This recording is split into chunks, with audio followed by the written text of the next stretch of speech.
This week on the changelog, we're gleaming the KubeCon. Did you see what I did there? Okay, some people say CubeCon, while others, like me, say KubeCon. I'm pretty sure I'm right. After all, it is called Kubernetes, not Kubernetes. So we have an anthology episode for you. That means we grab some of the best conversations from a conference and bring them back to you here on the pod. First up is Solomon Hykes, talking about all things Dagger. And after that, we're talking about going beyond cloud native with SuperOrbital with Tammer and James. And last, we talk with Steve Francis and Spencer Smith from Sidero Labs, talking about Talos OS. Also want to give a big thank you to CubeCon for bringing us out to this conference. It was awesome being there. Such a big conference. Wow, just so big. And of course, a massive thank you to our friends and our partners at Fastly and Fly. This podcast got to you fast because Fastly, they are super fast all across the world. Check them out at fastly.com. And our friends at Fly will help you put your app in your database close to your users with no ops. Check them out at fly.io.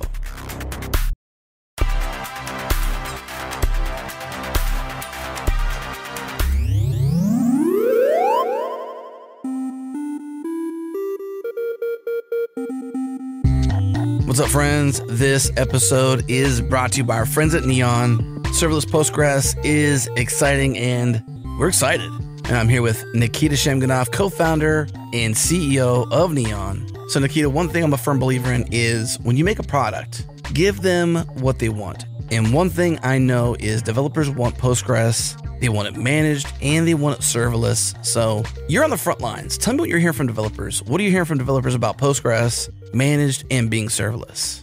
So what we hear from developers is the first part resonates.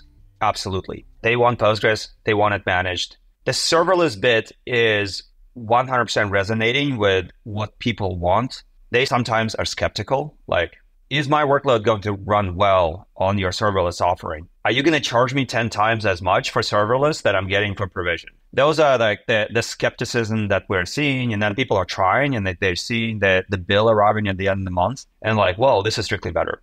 The other thing that is resonating incredibly well is participating in the software development lifecycle. What that means is you use databases in two modes. One mode is you're running your app, and the other mode is you're building your app. And then you go and switch between the two all the time because you're deploying all the time. And there is a specific, part when you just like building out your application from 0 to 1, and then you push the application into production, and then you keep iterating on the application. What databases on Amazon, such as RDS and Aurora and other hyperscalers, are pretty good at is running the app. They've been at it for a while. They've learned how to be reliable over time, and they run massive fleets right now, like Aurora and RDS run massive fleets of databases. So they're pretty good at it.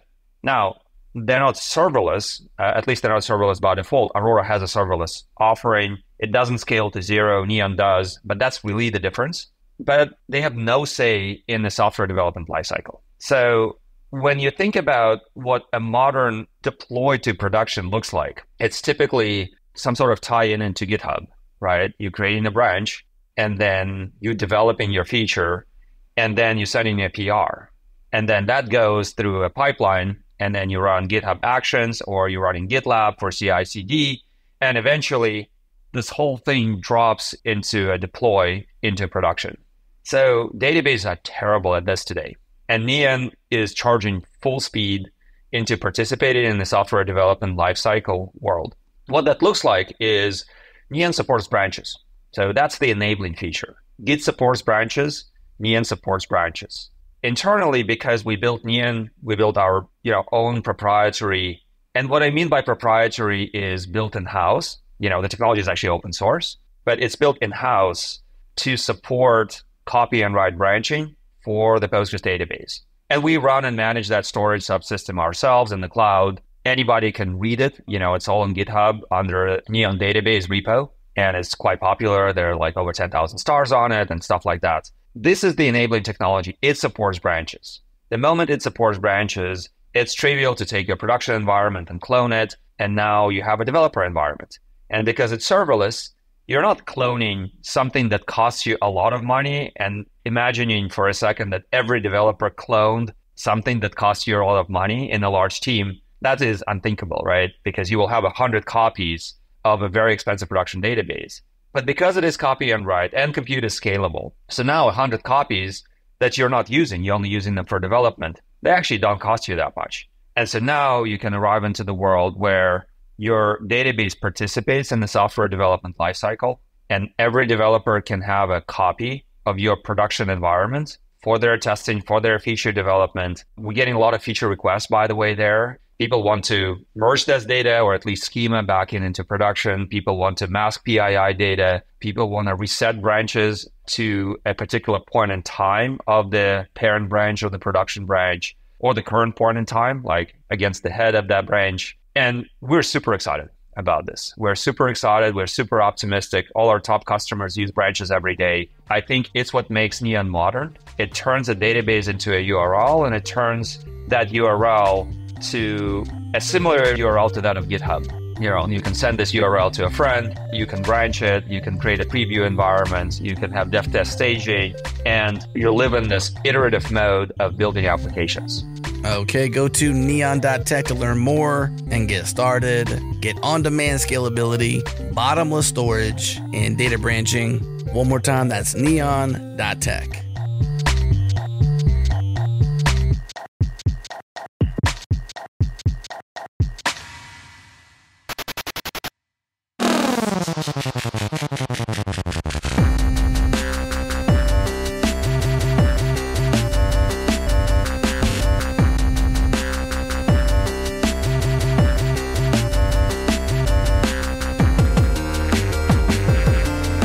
We are at KubeCon Cloud Native Con in Chicago, and this is our first ever in-person interview with all three of us: Adam, Jared, myself, yes, and our guest Solomon. Hello. Hey. Really, it's the first time? Yes, it is. In person, all three of us, first time ever. It's been a long time coming, right? It's been years. Yeah. Literally years. But here we are. I have to say, you all look fantastic in person. Thank you. The Zoom is great, but this is better, Yeah. right? We're in 3 dimensions. We are. Full-bodied. Yep. And smell. All of our senses are engaged. I'm glad that everyone made it. So glad.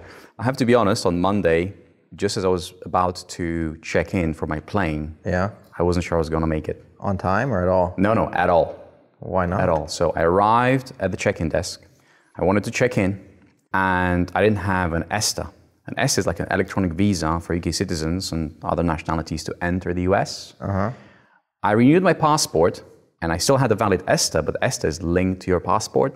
It's a little bit like the load balancer is healthy, and the app instances are healthy, but the two are not talking. Okay. So users are getting 502s all over. Right. So I had an hour. Luckily, I was early at the airport, so I had just enough time to apply for one. But hey, this guy has 2 ESTAs. What is he doing with 2 ESTAs and 2 valid passports? So I had to go through extra security checks. So it wasn't instant. And I didn't know whether I'll be able to check in. Wow. I know, right? Always have a plan B. Always have a plan B, yeah. So the plan B was like take the later flight. I took the middle one anyways, but that was any other fun travel stories? That scene from your memoir is definitely getting in the movie. Right. Yes. Okay. I have no excitement on the way here except for I'm a person who gets, I wouldn't say existential dread. I like the idea of doing things, but leading up to the actual thing, I dread every moment of it. And then when I get to the thing and do the thing, I'm loving it. Describe. So like, I didn't want to come. Okay. I think none of us do. Like, home is amazing. Why would you leave? But like intellectually, I was like, yeah, let's go. That'd be great. Blah, blah, blah. Let's do it. Let's see Gerhard. And then as it approaches, I'm just like, this was a terrible mistake. Why are we going? Yeah. Specifically me, why am I going? And then I go through all the steps and I just overcome the dread. And then I arrive and then I'm like, oh, it makes total sense why I did this. And I'm glad that I did. And that's not just KubeCon. That's every event in my life. Wow. Pretty much. Does that make you procrastinate this preparing for this event? Oh, I've always procrastinated regardless of that. But yeah, I'm getting ready at the last second for sure. But I'm not late. So Right. just enough procrastination has always been Everything worked out. Everybody's here. It's good. We're here. Even though you couldn't find each other at the airport, right? Why is that? Yeah, Adam. Why was that? I was at the wrong airport. Or let's just say a different airport. Right. I didn't know that Chicago had 2 airports. I thought it was just O'Hare. So did I. But I was not at O'Hare. Right. He was. I was not. We landed at about the same time. And so he got his bags and he's like, well, I'll Uber over and grab you because I was at a different terminal. Yeah. But I was not merely at a different terminal. I was at a completely different airport. Thankfully, I shared my location and he realized how far the blue dots were from each other and all was resolved. But yeah, that was funny. That was a good one. Again, everyone's here. Everything worked out. We did it. We did it. The hard part is done. Yeah, we're here. Cool. So CubeCon is about companies and CNCF projects announcing big things, doing amazing demos, launching whatever features. And I think that's like part of the buzz, right? That's why people come here, like to talk about cool things. And at this CubeCon, Dagger had a booth and showed some demos for a feature that officially has not launched. What is the feature that has not launched yet? It was a top secret demo for 10,000 people. Yeah. Yeah, we have this project underway called Project Zenith. It's a future release of Dagger. Not too far in the future, I think. And it adds the one feature that our whole community has been asking us for a year, ever since we made the previous major release, which was to support many languages. That's immediately, actually, one of our most engaged users, Mark, yesterday reminded me that the first time I saw that release, I immediately asked, when is the next big thing coming? And it's reusable cross-language modules. So if you can write your CI pipeline in code, you're very happy, solves all these problems for you, runs locally, you can test it, you can collaborate on it with developers, etc. And you can modularize it, right? You can say, oh, that function here, that's cool. That's my build. I optimize it, it's perfect. I want to share it with everyone else, or I want to reuse it in my next project, right? So if it's code, well, if it's some weird YAML proprietary thing, you can't do it. If it's code in your favorite language, you can do it, but only within the confines of your language, right? So if it's a Go function, you can share it with other Go programs, right? In a lot of software organizations, you've got multiple teams using different languages, right? And the tools that go with it. So if I'm here in my little Go team, and I've got the perfect build, and there's another team over there and they use Python. Maybe they use Dagger also, because the platform team just kind of evangelized Dagger. So everyone's happily using Dagger in these silos, but they can't use each other's stuff. And the problem is, the I in CI is for integration. Right. So at some point you're supposed to connect it all together somehow. Right. And so that was really the next, until that's possible, the full potential of Dagger cannot be realized. And so that's, now we have it. So you can write your functions in Go with a perfect pipeline logic, and then someone else writes their functions in Python, and they can reuse each other's functions, and it works. And so not only does it work, but after a few tries, I'll spare you the details, but we got a DX, a development experience that's really not only productive, but actually fun, And so you find even myself, just trying to sneak away from my other responsibilities to just spend 20 minutes I want to hack on this module, idea that I have, And it's just fun, and it's spreading like wildfire in our community, which is a niche community. But yeah, that gut feeling that, oh God, I want to play with that right now, and the ability to get a quick win, that's really exciting. So even though the feature's not launched, we just wanted to share it because it just gets people excited. So yeah, we're showing it at the booth. Have you seen any of the demos, Adam, Jared? No. Nothing? Oh wow. Okay. No. Well, okay. Well, after this, when we stop recording, maybe I can show you a few, even though it had been set up. That would have been amazing. We only watched the demos where you might win $100 at the end. Oh, I see. Okay. And the person compels you to come over and sit. And so much so that she's like, no, you have to sit here now. And I'm like, oh, I do? She's like, yeah, because you might win $100. I'm like, oh, I might? So, yeah, sit right here. Is that a thing? Literally, that happened yesterday. Yes. Wow, okay. We're selling seats. Okay. And I felt bad for her, so I was like, okay, I'll sit there. And the funny thing was, I honestly can't remember what the demo was, but she sat me 4 feet from the screen, and the guy's projecting for the audience, and I'm like, he's gonna burn my retinas. They hold your... Pretty much. So I just basically Wow. I got on my phone and just played on my phone for 10 minutes until it was over. Portworx, for Azure. Don't name and shame him, man. Oh, sorry. No. Did you win at least? No. Oh, God. I never win any of these. I never win any of these things. I'm Okay. Never, every not drawing win. ever. Did someone win? Someone won. Okay, so it was real.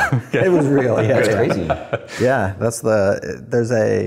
This might sound bad, but it doesn't feel bad. Well, maybe it does. There's kind of a carnival thing going on, like or a fair, in the expo hall. You guys are in your spot, so you probably don't see it as much because you're just at your booth. But there's a lot of people who are vying for attention, and these companies with lots of big budgets and flashiness and all these things. And I mean, it's huge here. I've never been to an expo hall this size. I've never done like a Comic-Con or a what's the big one? CES, where they're Reinvent. where these are like tens of thousands of people in expo halls. So this is new to me. I've done like smaller events where there's booths, but it's not like a carnival or a fair. I mean, it's difficult to get people to pay attention to what you're doing, and so people pull out all the stops, such as giveaways, people on microphones, like literally calling you over, similar to how you would at a county fair where a guy wants you to, Step right up. Step right up. Yeah, exactly. So that's what we've been experiencing. Okay. We haven't. Very interesting. We stopped Hey, you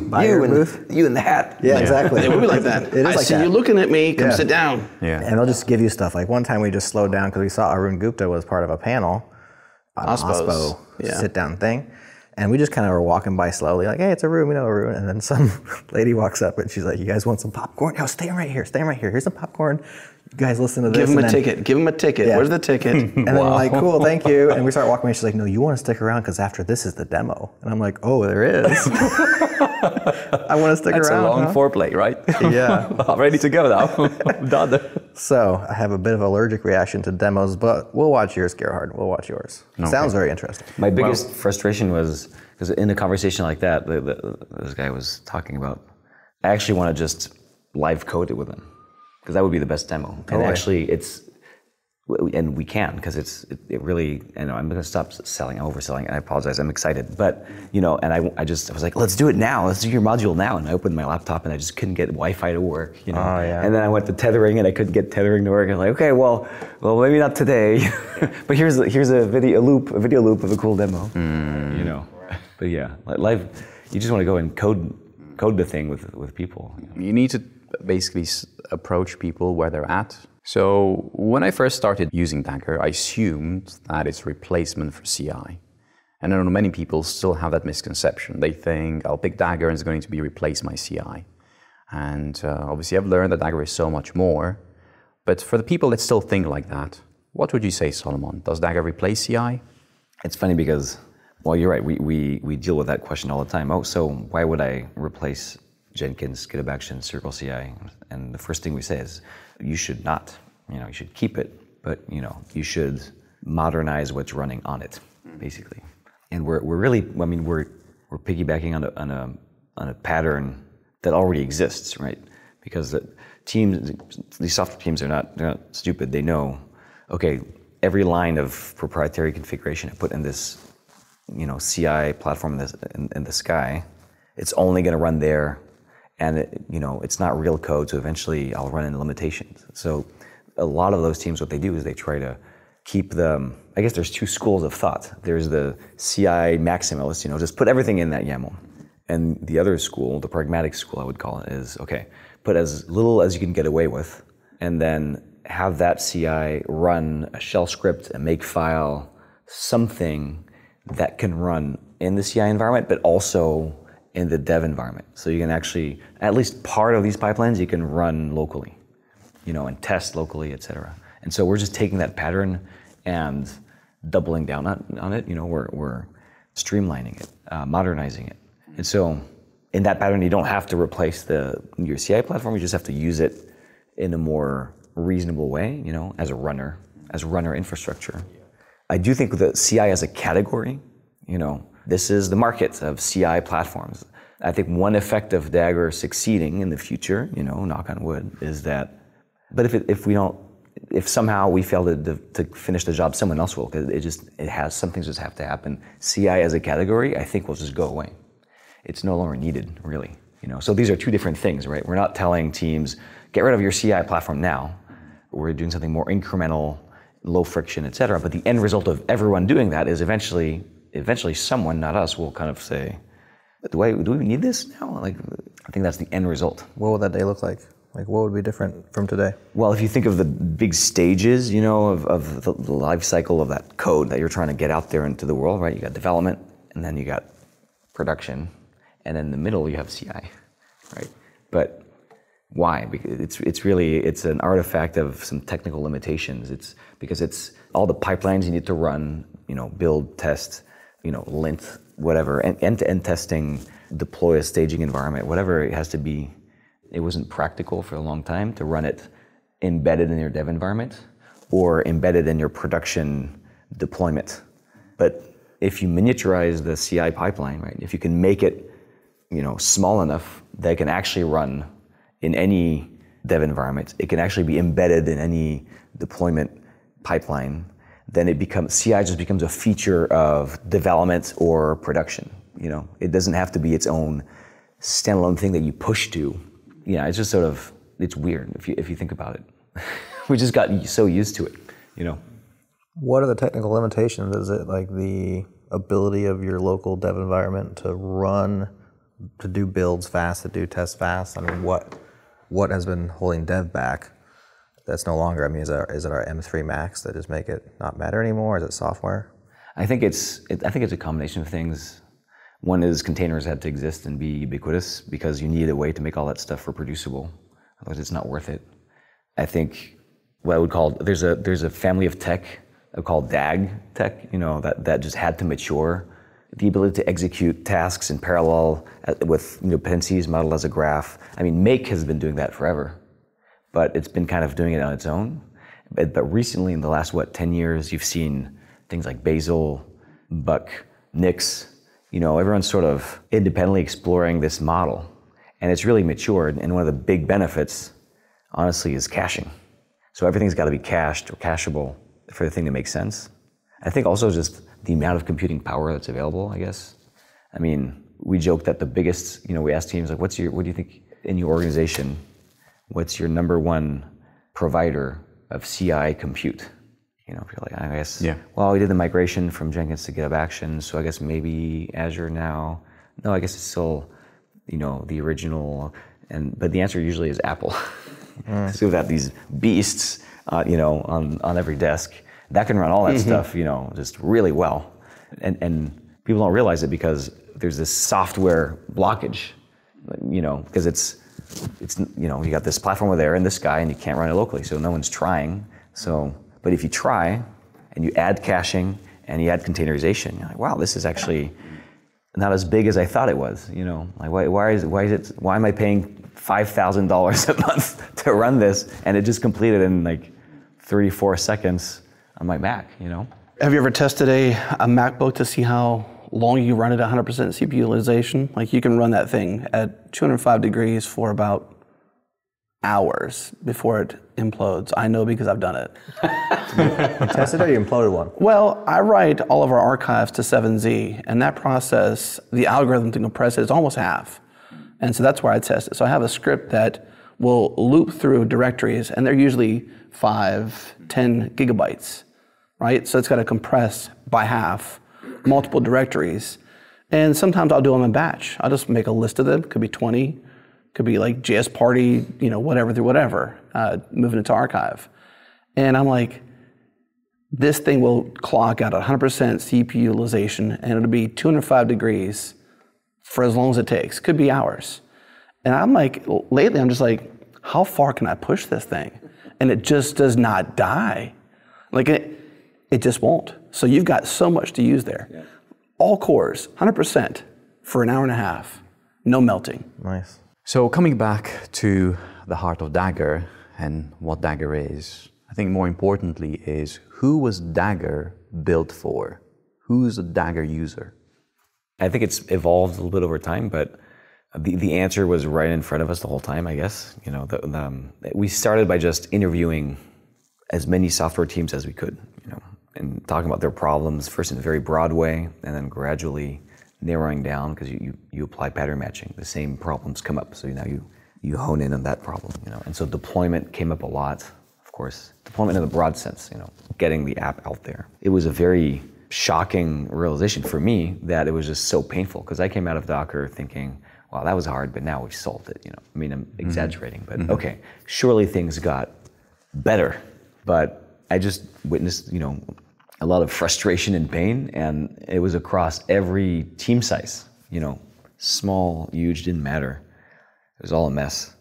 But so that affects everyone in the organization, application developer all the way to infrastructure. But I guess there's this persona of a platform engineer, I guess. So a lot of times it's aspirational. It's not the title, or it's not the reality of the job, but it makes sense to describe. Someone should be in charge of the platform, So basically, someone should be in charge of the factory, running that supply chain, making sure it works. And so that's who Dagger's for ultimately, and then they serve everybody else, So it's sort of a two-step process where we serve the application developer via the platform team supporting them. The platform team sometimes is just one of the devs who, he said yes to fixing the build once, and now everyone just assumes that's the person to ask, the designated DevOps person. So, that could be who we're helping. Or it could be, 50 people full-time, but fundamentally it's the same job. And how do you imagine this person using Dagger? So in the ideal world, this person, the right person, has Dagger at their command. Yeah. How do they use it for their day-to-day job? What does that look like? I think that person uses Dagger to push work to other people in the organization so that they don't become a bottleneck, or they are a bottleneck so that they can stop being a bottleneck. Because one of the downsides of the thing not being code, the thing being the pipeline, the factory, is that, well, it's not familiar to any of the development teams, so they don't want to touch it.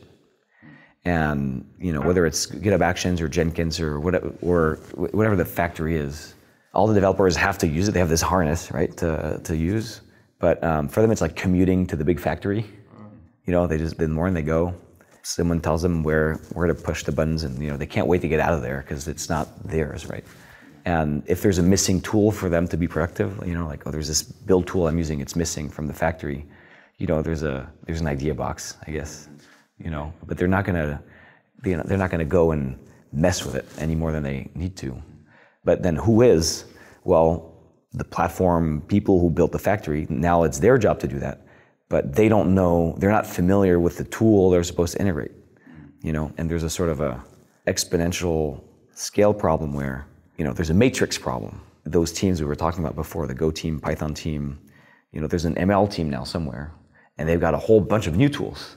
And they're like, oh, here's a model, so can we just deploy that now? And the DevOps team usually is like, I don't know how any of this works. Right. So now they have to go on the side quests, like, okay, let's learn all these tools and figure out best practices. Meanwhile, they're holding up everything, and maybe there's a pressure to ship fast. We're seeing that especially with these AI features now, because management is like, we got to ship the AI thing, and the ML team are like, we got the model, the model works. Look, this Jupyter notebook is perfect, What's taking so long? It's right. And then so all this pressure goes on the platform people because they're holding things up. So I think the way they use it, ideally, is to involve push work to those teams. Go see the AI team and say, okay, what's your favorite language? Python. Okay, here's a few examples. Here's some docs. Give me your build. Give me like the functions you need me to integrate. And they do this with all the teams. And then all of a sudden, 90% of their workload, the worst part, goes away kind of over time, and so they free up time to do more, to actually do their job, like to strategically integrate that stuff, so that's the ideal scenario. There's definitely something interesting there with the ML ops thing, which seems to be different enough that people are coining a new term for it, right? Yeah, it's DevOps at the end of the day, but it's right. There's a significant enough difference in how these things go out than traditional software, that there are now experts in this particular subcategory. Yeah. And obviously the AI gold rush is on. And so if you think about what the pickaxe is for the AI gold rush, well, you may think it's the models. It seems like maybe that's kind of true, but also in the long term is going to be false as those become commoditized. But maybe the ability to deploy the models, the tooling around actually taking that stuff from a Jupyter Notebook into production in a way that's reproducible and not expensive and doesn't, run your cloud bill up like insane, is the kind of tools that people are going to need in order to find the gold, so to speak. Yeah, I exactly. We're seeing the beginning of that, but what's interesting is MLOps today is 99% experiments and training. It's either ML research teams training models, fine-tuning models, whatever, or a gazillion people messing around because it's fun. No product in sight, And then you have the steepest funnel in the world where these, I don't know how many, if you go to these online communities, it's insane, right? The number of people in there. Mm-hmm. But there's everything in there. There's graphic artist that's been playing with generative AI for images, and they're in there, messing with it. And so it's the graphic designer to webmaster to web designer to web developer to pipeline all over again. That's just one example. Right. But then on the other end of that funnel, there's actual products, software products leveraging AI, and it's a trickle right now. It's just, that slope is just incredibly steep. And along the way, all software engineering best practices basically fly out the window. Nobody knows how to ship the thing. People who know how to ship software don't understand what's going on here mostly. And then people who do don't know how to ship software. So I really think it's going to end up being revolutionary in the impact, the kinds of products you can build. But from the stack point of view, I think it's going to be a large but still incremental upgrade to the stack. But at the end of the day, it's still a stack. You still got to ship it. You still got to build into this thing. It's still a software engineer's world. This is hopefully a very enjoyable question for all of us because we get to dream. And we can start with Jared, which is, what is your dream for Dagger? Because we are using Dagger. What do you wish Dagger did? And it doesn't have to be a timeline, but if you could wish for Dagger to do something for you in your app, what would you wish that it did? Give me $1 million. Okay, well, let's start with 100. Let's do like maybe, you maybe get it. He upgraded it, so you may have won $1 million. $1 million. So is that how we buy our oxide rack? Yes, our first oxide Is this rack. it? All right, we Our give first you two. oxide Okay. rack. Yes. Okay. We can So work then on we the can run second Dagger on oxide it? rack. Yeah, exactly. No, I don't know, man. I don't really have dreams for Dagger. I don't dream Dagger at night like you do, Gerhard. But as an app developer and a business owner, I want all this stuff to disappear. Like the Cialis world that Solomon just I want talked the about? Cialis world, and probably the codeless world as well. I mean, so that's why maybe this modules thing is interesting to me. As we transitioned into Dagger, I'm like, wow, Gerhard's writing a lot of code, and I feel like I don't want to look at it. Yeah, I don't want to look at it. And it's all good code, and I have looked at it, and it's reasonable. And How do you know if you haven't looked at it? No, I said I have. Oh, you did? All right, okay. Yeah, Okay. I judged your code. It looks All right. It looks nice. Thank you. But I'm like, surely there's like a happy path for like basic things that we do. Yeah. That's probably part of the modules thing and reusable thing. Yeah. And so I would expect like the amount of custom pipeline code in our code base to go down over time as we become less custom. Yes. And as modules become, because I just kind of want to say, I just go back to like git push Heroku master, Yeah. And I know we have that, right? We don't push to Heroku, we push to our master branch on GitHub and it deploys out, and I'm happy with all that. But there was never any code, there's never any Heroku code in my repo, unless I had to have a custom build pack, back in the day. And that's because, or for me, I don't want to have any code unless we have to do something custom. And so I would dream that like the amount of Go, and I know it's Elixir support is coming or there. It's already there. Okay. Yes. Ours is Go right now. But I would imagine that as Dagger matures and the ecosystem builds out, that our code goes to maybe 0, maybe not, maybe 1. Yeah, that's a great point. So that's kind of what I would desire. Yeah. Not because I don't like your code, just because to me it seems like these are the build pipeline and stuff for a typical like 12-factor web app. Yeah. To me is completely uninteresting. Now we do some custom stuff that's cool, but I think for most people who just want to have their thing out there in the world, they would love for you guys to just abstract it as far away as you possibly could. Yeah, honestly, going back to the .cloud days when we were building a competitor to Heroku. So we were in that business of making it all disappear. And I mean, that's kind of the genesis of everything else. Our experience and the insights we got there, we just developed an opinion on what's the right way to solve this problem. And then it's been a long journey, doing Docker, now Dagger. I think it's basically the same journey we're on still. And the reason Heroku didn't actually solve it, neither did .cloud, is that I think the dream at that point was the way to make it disappear for you is to have, two people involved. There's you and there's a Heroku, basically, two tiers. And basically we concluded that there's a missing layer there. It's got to be you, someone who owns your platform, and then someone under that who makes it possible to do that cost effectively. So your platform team could be a team of one part-time. Right. And then under that, the operating system, basically. And I think Heroku tried to do that with build packs, realized, this is never gonna work. And we tried to do that with something more custom, container-based, and then we were like, okay, even that's not enough. We gotta, we gotta start over. And so the journey has been, our bets is that the only way to solve this properly at the scale of, the whole world of software, which is huge. There's a lot of software factories out there, or they should be factories, and right now they're like workshops. You got to build the foundation from the ground up, and I would say, okay, Docker was step one. You got the very bottom foundation, and then if I go to you and say, just use Docker, everything, you have Docker, now figure it out. You're like, yeah, I like Heroku better, and then you add what we're doing now, these programmable pipelines with reusable modules, and it's much more abstracted, but still you're like, yeah, but I don't want to write my own module. Even if it's a 30-line module, why do I need to write code at all? And then, but if Gerhardt's happy writing that code, I'm happy, and then eventually we get to the point where Gerhardt part-time can actually give you Heroku, but it's your Heroku. Right. Because later you'll say, oh, but can't we have this custom thing?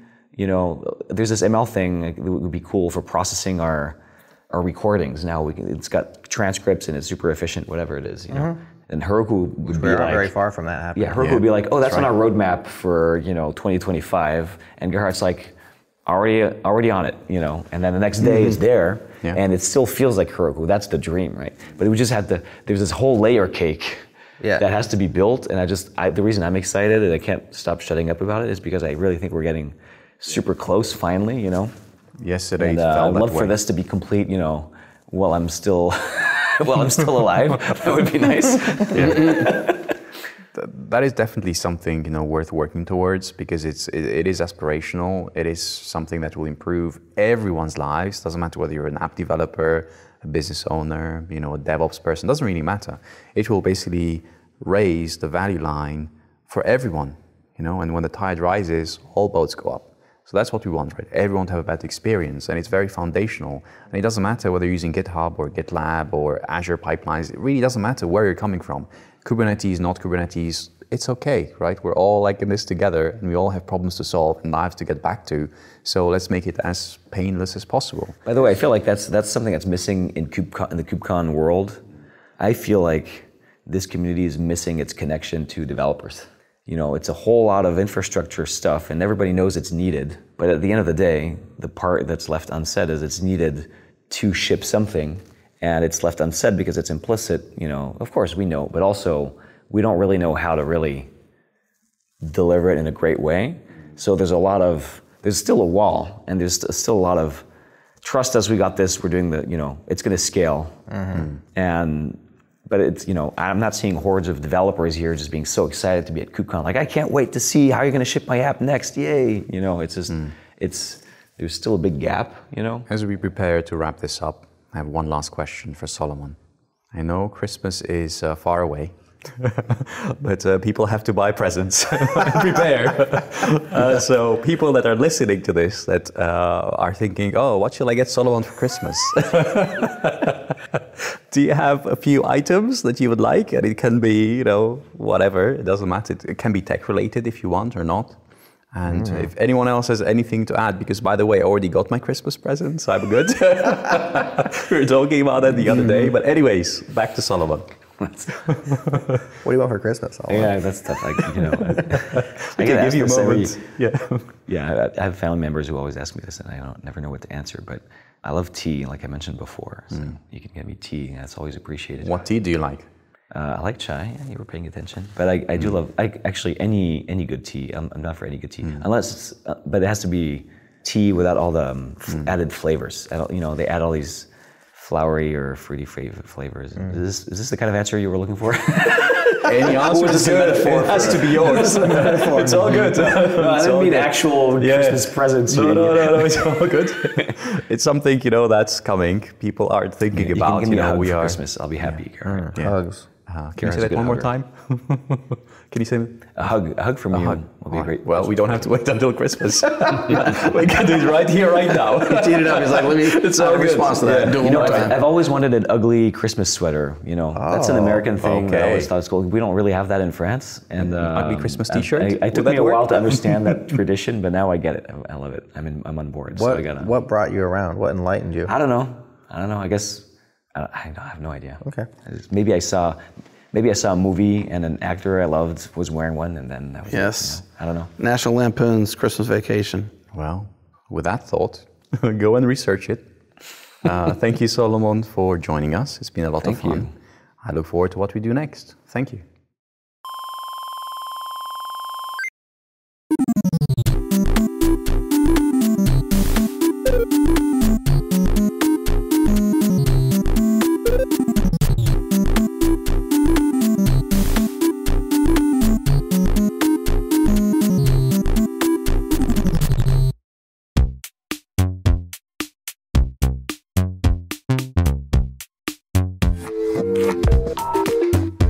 What's up, friends? We're working closely with .tech Domains to feature startups that are participating in their Startups.tech program right here on the changelog. And I've never seen anything like this from one of our advertisers, but it does make sense to me to show off not only what .tech Domains offer, but also who is building on .tech Domains. And I'm here with Simon Schillenbeck, founder of Handprint Tech. You can find them at handprint.tech. So Simon, tell me about Handprint. What do you guys do?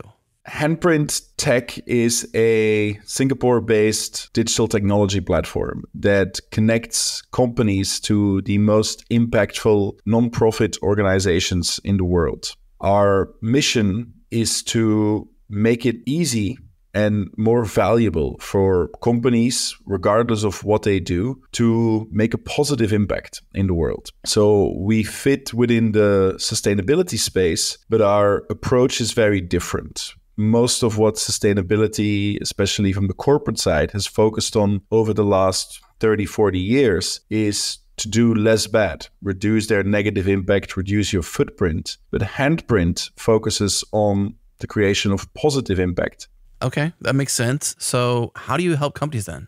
The way we help companies achieve this is firstly by curating and digitizing the best NGO projects, the best charities, the best impact organizations in the world, and improve their capacity for high quality reporting so that companies can have absolute trust that their money that is going to these organizations is well spent. And secondly, we built a variety of tools that enable companies to embed and automate the creation of positive impact through their normal business processes. So you can integrate handprint technology in e-commerce, in bank card transactions, in advertising, in event registrations, in CRM systems, in whatever you can imagine, so that just engaging in your normal business practices can be linked in an automated fashion to the creation of a small positive impact, which is a handprint. And by doing so, we've been able to demonstrate that this can truly increase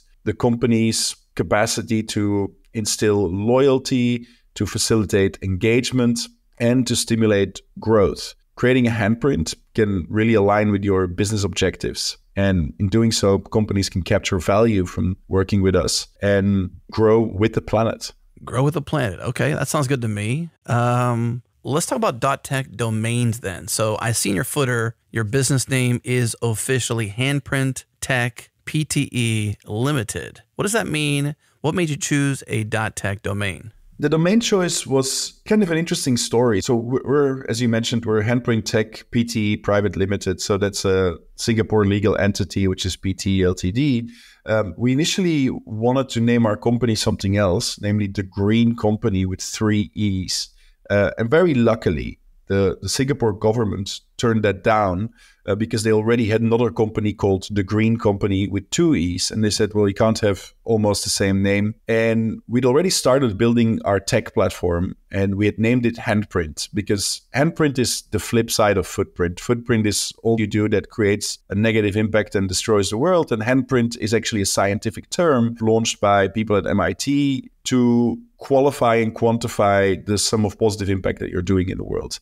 We'd started building that platform and then said, why not just name the company after it as well? It does have a good ring to it. And so we chose handprint.tech because we wanted to make it very clear that we are not a nonprofit. We are a technology company. By having the handprint.tech name, it becomes a lot clearer that, okay, this is a tech organization that primarily is a tech company. The only difference is that our product is a positive impact in the world, but we do this through technology.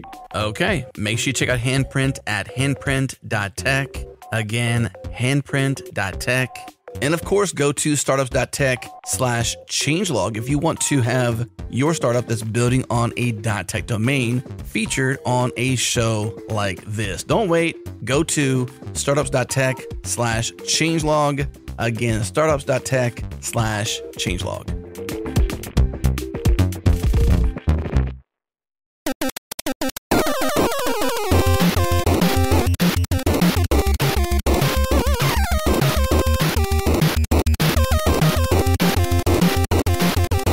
So, Tammer and James from SuperOrbital, welcome guys. Thank you. Thank you. I said I only have one question, but then I thought of another one, so I got 2 questions. I'll start with the softball. What do you guys hope to get out of a CubeCon like this? Like, you come to these events, what are you looking to do? What are you looking to accomplish, achieve, happen? What's a goal for these things? I mean, that's a great question. I don't know. I hope I don't sound too jaded to say that going to the talks, it's not my number one goal with coming to these events, right?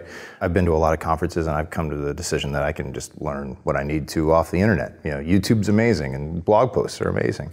But what you can't get anywhere else is the real world conversations, that hallway track with the people who are actually using these technologies and really pushing the limits of them and doing things in anger. And you get to learn from where the brochure advertisements of how all these tools breaks down. Right? And especially for a company like us, that's extremely important. We learn a lot from our engagements, working with our clients, working on the technologies, but the more we can get from the general community and actually talking about real world situations is just invaluable. And so far, we've got a ton of that, and it's been wonderful. I'll make one caveat to what Tammer said. I do love the hallway track, and that's really important for meeting new folks and building the network of people that you can turn to when you have questions about what's reality versus what is hype. But then when it comes down to the key talks that change your perspective, it really comes from maintainers, from the folks in the open source ecosystem that are dealing with this, the challenges of synthesizing the stability of the open source projects and the long-term health of those against the needs of quite a variety of organizations that are using these products. And so hearing folks from like the maintainers of Istio, the maintainers of Cilium, and hearing their experience and sharing their successes in building a product, an open source product that collaborates on the needs between these major companies that are supporting the products and the vast community that depends on them. And that's been my favorite talk of the conference so far, was hearing from one of the Istio maintainers about really in depth about how they are maintaining the Istio ecosystem of controllers and how they're thinking about the next evolution of that. So that was a really valuable talk for me. Yeah, you were talking about that one even amongst us beforehand, how much you got out of that talk. Yeah, absolutely. It's one of the, you get a few talks at the end of the week where it's like, I'm going to go back with a notebook and a piece of paper and really learn from this. In person you listen, but you need to go back and really think through the things that they're saying when it comes down to those highlight talks that you get out of the week. So for someone listening to this, what is the title they should be searching on YouTube when these talks come out? Yeah, the talk is lessons learned in building controllers from John Howard at Google. So he was talking about the Istio ecosystem, and so that, lessons learned from building controllers was the one. James teaches our programming Kubernetes workshop, and so for him, like this is ideal. He gets to incorporate this into everything, and figure out where we've been telling people the wrong thing. I feel like there's a missing service out there. Maybe this is like a curator, but all these talks are going to go online, and now every conference is putting the talks online. And I'm with you. I don't attend the talks, not because I'm not interested, but I'm more interested in what's going on in the hallway, in the expo hall. A lot of times we have a booth, so we're recording conversations, and it's just to be there with the people. But there are talks that I would like to go see, but I don't. And then at the end, you're like, I'll go watch them later. But really what you need is someone like James to say, you gotta see this talk. Yeah, you need a Yelp-like rating review system. You kind of do. You almost need or even just, if we could do each other a service and blog after you go to a CubeCon or All Things Open or any of these events and be like, look, if you're gonna watch 3 talks, I went to all of them, or you can't go to all of them here, but I attended talks for 2 or 3 straight days, and these are my favorites. Then we could help each other to find the good ones without having to, or even just having that FOMO of I don't even know what was good at this particular event. And one of the things that's useful to do as well is connecting with folks ahead of time that, you search through the conference schedule and I knew John was talking, but there are a couple folks as well that, I reached out to ahead of time and had some conversation, and I think, when you can combine that hallway track with the real, you put all those pieces together, that's when you can get, hey, conference talks can sometimes have a little bit more shine than the reality. And so you get behind the curtain a little bit. And we had a great conversation with a couple folks yesterday who were speaking today. And when you're able to really get to that depth of where did you fail along the way? And oftentimes those are the things you learn the most from as well. That is, I just got done saying that I don't like going to the talks, and for the most part it's true, but that is the one useful thing, is when somebody's going to be talking about a technology you're interested in, and you're going to the talk pretty much just so that you can come up to them afterwards and say yeah, okay, that's great, thank you so much, wonderful talk, but let's get real. When did it break down? This is 3 months on from that. How's it been actually shining since? Right. I think the people that bring various perspectives, whether you're preparing for a talk, whether you're preparing for a conversation, recorded, not recorded, doesn't really matter. It's those different perspectives, they all come together, and there's something for everyone. Even if you're into, bubble machines, you will find them here, and they're fun, right? Hopefully it's not just that. It would be a bad place to come just for that, but that is happening. It's a bit of everything for everyone. There is. And here's this diversity that kind of stimulates the brain, maybe if it overstimulates it. Pacing yourself is really important. Knowing what you enjoy is really important. If you try and do it all, not only you will not manage it, you'll get very frustrated and really burnt out. I mean, in a few days, you could there's parties, there's everything. You were supposed to have a second question, weren't you? Can I ask my one question now? You can go for it. I preempted myself. You can go for it. All right, this one requires some setup. Okay. This is a big, oh my gosh, is this a whole gig? This is a big question. This is a bit. So, you've been on Ship It, was it once or twice, Tammer? Twice. Twice, okay. But who's counting? Yeah. And I will say that after your first appearance on Ship It, not because of that appearance, but afterwards, we had a retro, and you asked me what's good about Ship It, what could be better, any suggestions, and what did I say? Do you remember what I said? No. Okay. I said I want to hear more from Tammer Saleh. I said you should have him back on the show. Mm-hmm. Okay. Yes. Remember that? Yes. Yeah, I remember that. That's pretty much my only feedback. Was no, this is the compliment. No. That's right. I'm sorry it was a compliment. That's right. I enjoyed listening to you talk. I thought it was a great episode. Was it your birthday the first time or the second time? I think we wished you happy birthday. It was the second time, right? Oh, okay. that was. I remember that. It's basically a small bride. All right. Yeah. So there's the compliment. Now. Okay. The carrot. That was a carrot. Okay, great. I enjoyed listening to you. Now we do clips. You should probably know about this because I emailed you to write a blog post. Yeah. So you know where this is headed. So we do clips. Promote the shows, pretty standard stuff. And I put together a clip from one of the 2 episodes. I'm not sure which one. Put it on YouTube, and it's been one of the most commented on clips that we've had since. Okay. And it's no such thing as bad publicity. Right? Yeah. All right, and so the title of the clip, which I picked the title, it wasn't you, but it's Nix OS is interesting but has fatal flaws. And you mentioned something about Nix's fatal flaw in the video. It's a 60-second video of a much larger conversation. It wasn't even your point. You were making some point about science fiction novels and I can't remember Foundation. how wrong. You had returned to reading Foundation, and it was not quintessential. It was the naivety of what they thought the future might be. Just a different path. Exactly. Which I just talked about that recently on Back to the Future too. Like they totally missed smartphones. Right. Hoverboards would have been cool, but the ones that we got weren't cool. Like it could have been. Yeah, it could have been. It was alternative fun to think future. about, but when I watch it with my kids, they're like, "This movie's lame. They were way wrong." And I'm like, "Yeah, but when I watched it, I didn't know they were going to be wrong." Right, anyway, exactly. so that was your point. NixOS wasn't your point, but you mentioned that, and I picked the title, and then I wanted to read you some of these comments. All right. Is it a fair? That's what you want to know. Are the comments like a fair? No. It's some sort of fair. All right. I want my 61 seconds back. I thought it was only I wish I could do that for Such you. a vacuous question. Such a vacuous video. Yeah. I love the part where they never mention what the fatal flaws were.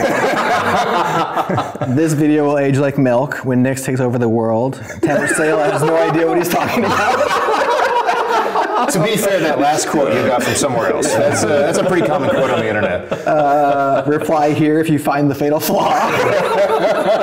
All right. Anyways, this guy is daft, just plain wrong. I mean, very good, very good. So, I mean, the one question that I came prepared with is, what are NixOS's fatal flaws? Because I'd like to let these people know. All right. Okay. Totally fair question. Totally fair question. Okay. I think that title might have been a bit exaggerated. NixOS had one fatal flaw, which is the usability of Nix. And I've never talked to a single Nix advocate. And by the way, I really do love the passion in the Nix community. They created that, right? They created those comments. Totally. Because that 60-second clip there wasn't a lot of content there, right? And there's just a lot of inflammatory. I don't know why you picked that segment of time. Anyways, so I know how to clip stuff. He did his job. No, but what I was saying was Nix does have that fatal flaw of a really horrible learning curve user experience, right? And even talking to, for example, some of the people inside Shopify. Shopify was touted as a place that was going to use Nix holistically throughout their entire developer experience. And they tried and they put a good effort into it. But I've talked to a lot of the engineers that said, no, it was too hard to understand, especially for our new engineers. And it just didn't work, right? That being said, I know there's a lot of initiatives to fix Nix's usability, and that's great. I want to see that happen because I'm personally am actually very excited about some of the aspects of Nix, like what it opens up. NixOS, sure, but just Nix as a package manager in general is just very interesting. It's a really cool technology, but also timing. I mean, I read some of those comments too, and for some reason this message was lost. So what am I going to do? I'm going to say it again, right? Docker solved a lot of the problems that Nix is supposed to solve. There are ways to use Nix and Docker together, and a lot of the complaints I saw said, he doesn't understand Nix, or he doesn't understand Docker. And I'd like to think I understand Docker, right? if I don't fully understand Nix, fair, but I did a lot of studying on it. I think I understand Nix too. Docker is not just about running containers. It's not just LXC. Docker solves three different problems. Running your container in a secure multi-tenant fashion is definitely one of the problems Docker solves. It's the most obvious.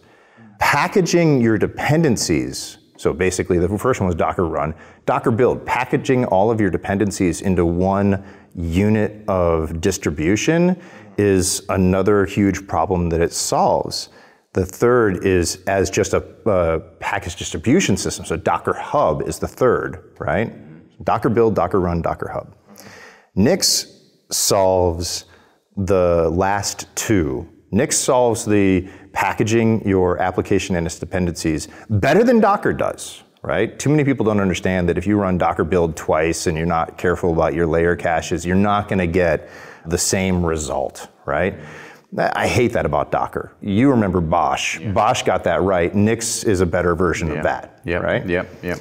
But still, Docker solves it for the masses. The masses don't care about that one little niggly part of Docker build, right? The masses just like, whatever, it's Docker, it's everywhere, right? And Docker Hub solves the distribution problem. I want to install Nginx, I just Docker run Nginx, done, right? Nix also solves the distribution problem, but Docker's got more momentum. So everybody has a Docker image. Not everybody's got a Nix, what is it? Flake. Is it a flake? That's what I it's thought called. Flake was like It's an experimental thing. Now I'm showing my ignorance, right? But yeah, Nix package. Yeah. Nix package, okay. Well, the Flakes have had their own issues in the community of late. Right. They're there. Yeah, I mean the community is split. There's a couple of things, but you mentioned something really like the UX, right? The DX and the DX especially. Who doesn't understand Docker files? Would be my question. Docker files. I hate that format, but it's obvious, right? It's real obvious what's going on with it. But it's like my apologies to Solomon, but like I just every time I see a Docker file, I'm like, really? Like I personally like YAML. I'm like the only person fixing that. It's all good. We get it all over YAML. again. It's like confessions. I'm like the only person who likes YAML. I don't. Anyways, but my point is, Docker does 3 things. Nix does 2. Nix does not solve the running in actual isolation, right? Nix solves the isolation of dependencies in a very good way, but it doesn't solve running in in namespaces, in C groups, and security, and all of that. Nix doesn't solve that. Mm-hmm. So if you combine Nix and Docker, which there's that Nixery, which is a great project, that Docker registry that can make Docker images on the fly based upon the Nix packages, that's a cool application of Nix. I still believe that Nix has a future in today's technology arena, but as an implementation detail, right? And I think there are some small teams that are basing everything on Nix, and they're having a lot of success with that. Just because of the learning curve, I just don't think it scales to any larger environment. And people like Mitchell, they go all out. I love his blog posts, but man, they're hard. I mean, if you were to try and do that yourself, you're like, whoa, really? Do I have to do I really want to do all this stuff? I mean, it's great, but do I really want to put all this effort in? Some people do, and that's okay. But most people don't. Yeah. And again, that should be fine too. And I mean, I hope this isn't offensive, but to be frank, not everybody's a Mitchell. Even if I had the time and energy, and Mitchell was a genius coder. I mean, he really was. So Nix is a fantastic system if you can adopt it in an isolated, hermetic environment, right? But it's not for the masses. Docker's for the masses. I'll go comment that. Tammer says go to hell. No, Tammer says Nix is better than, Docker is better than Nix. Tammer, Saleh, jumps into the flame war, and we're ready to go. No such thing as bad publicity. Just say SuperOrbital next to my name. There's Tammer of SuperOrbital. There you go. Yeah. Thank you for answering my one question. Cool. I'm all out of questions. Cool, great. Well, I have a few more. That's okay. Right. I do have to say that Docker, I personally don't like it, and I don't like it from the Mac experience perspective, developing on a Mac. So you have to run it on Linux, otherwise you get a terrible experience. Docker desktop, I mean, I have it. Sorry to interrupt. Have you tried OrbStack yet? No, I haven't. What is OrbStack? OrbStack's a replacement for Docker Desktop. It's one developer's doing this thing. It's, really? It's not open source. So hang on. Okay, where's it coming from? Who's the company behind it, or who's the developer behind it? One developer. I don't actually know his name, but OrbStack. OrbStack. News to me. It's great. It's super fast, and it launches whole VMs. Literally, I can launch a VM and get a shell in it in like a couple of seconds because it uses the macOS native virtualization. Is it like a drop-in replacement kind of thing? Yeah. Oh, totally. Really? Yeah. One click install, drop-in replacement, works faster and better than Docker. Does it work with the Docker CLI? Yes. Really? Yeah. We didn't change any of our tools. Okay. It just worked. OrbStack. Wow. Okay. So everyone, I'm amazed. Whoever that developer is, you can pay me later. For that. SuperOrbital. That's right there. Yeah. Check too. The OrbStack. Maybe it's SuperOrbital. It was James. It was you all this time. You're the developer. My secret plan is revealed. Right now. Sorry, I interrupted. No. That's worth interrupting for. That sounds really promising. Yeah, for sure. I also, I've always been really bullish on the whole remote developer paradigm, right? The GitHub code spaces, Coder. We use it in our workshops, right? So when it's students, great for education, I'm sure. Yeah, it's wonderful for that. But I used it a long time for development too. I ran an instance in Google. It's old school. I just terraformed it up, Packered it and all that. And it was a pet, right? I had to maintain it and all of that. I didn't go so far as to make it something I could kill and recreate. But it was great. I ran a really complicated tmux setup on it so that I had basically a persistent shell. So I could launch some big job and have it running on my shell and just close my laptop and go on the flight, and then later on the flight open it up and type up a few more commands and close the laptop again. So you're right, especially Docker desktop experience on macOS is not great. I'm not going to go so far as to say I think this is actually happening, but I'm always hopeful that more companies will invest. Like one of our clients is Bloomberg, and I've talked to them, and they have a GitHub code spaces type thing internal to them, and it's been really transformative. I think a lot of companies should investigate that a bit more. Okay. So what do you use in your workshops? What does that solution look like for the students? Oh my gosh, if you could see the horrendous things I have done to Terraform, the bash scripts that I've written to run our workstations.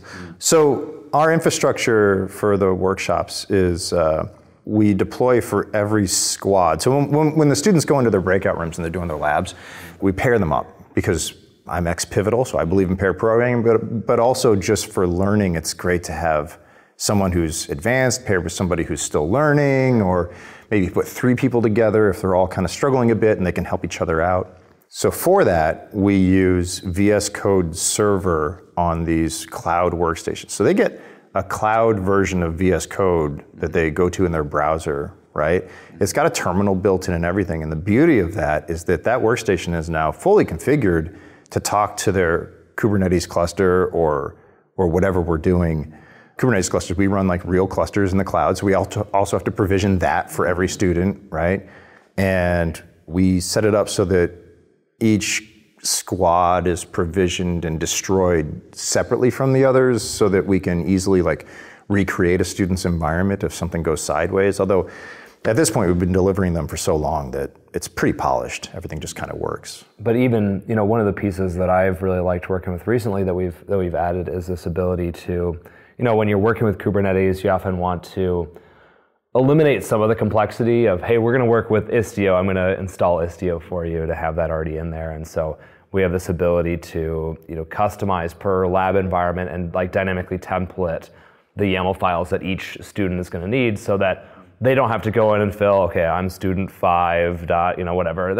Everything just works. We want it to be, eliminate the undifferentiated stuff and really focus on the learning that they need to do so that everything that they're doing is focused on that topic rather than, go type in, hey, I'm, student 5 and find that, find some of those things that don't matter as much. And one of the frustrating things, every once in a while a student or somebody new to SuperOrbital will say hey, have you looked at this Docker solution or this other platform that will run temporary workstations for you? And they're just, running inside a Docker container. But because of the stuff that we teach, we teach Docker itself, obviously, and you could do Docker in Docker, but it's ugly and it's confusing. Same reason we don't use kind for Kubernetes. We want students to see what it should really look like, talking to real VMs. But next week, I'm teaching Containers Demystified, which is Linux systems calls of how Docker actually works. It's basically Linux systems programming, right? Where we dig into all the namespaces and C groups and we do a pivot route and all that kind of crazy stuff. And you just can't do that inside a container. So it means we have to go, ironically, we have to go old school and go back to Terraform and Packer and provisioning these machines in the cloud. And it's kind of painful because of that, but we make it work. But I think having an environment that is a little bit more accessible is important so that we can say, yeah, you can go access this stuff and you can get hands-on with some things that you can get deeper in rather than just deeper than just KubeCon will apply. Yeah, right? We're trying to eliminate the toil for the students. The worst thing in the world is when you're taking a workshop and you're struggling through half an hour of KubeCon doesn't work on my laptop, right? It's totally. What's the value there, right? Yeah, for sure. Well, a real world. That's actually funny you say that, because I had similar experience when I was teaching web development years ago. And it was like I was trying to provide a happy path to learn the concepts of web development. And a lot of it was just like, let me make sure Postgres is running on your machine and all this other stuff, getting people set up.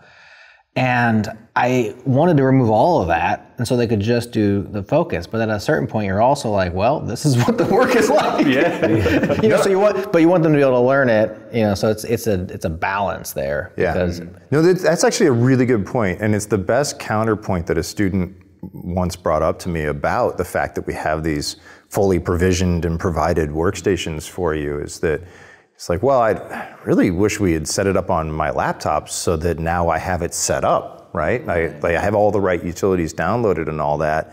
And I ain't gonna argue against that. I mean, it's a trade-off. yeah, there right? it is. Yeah.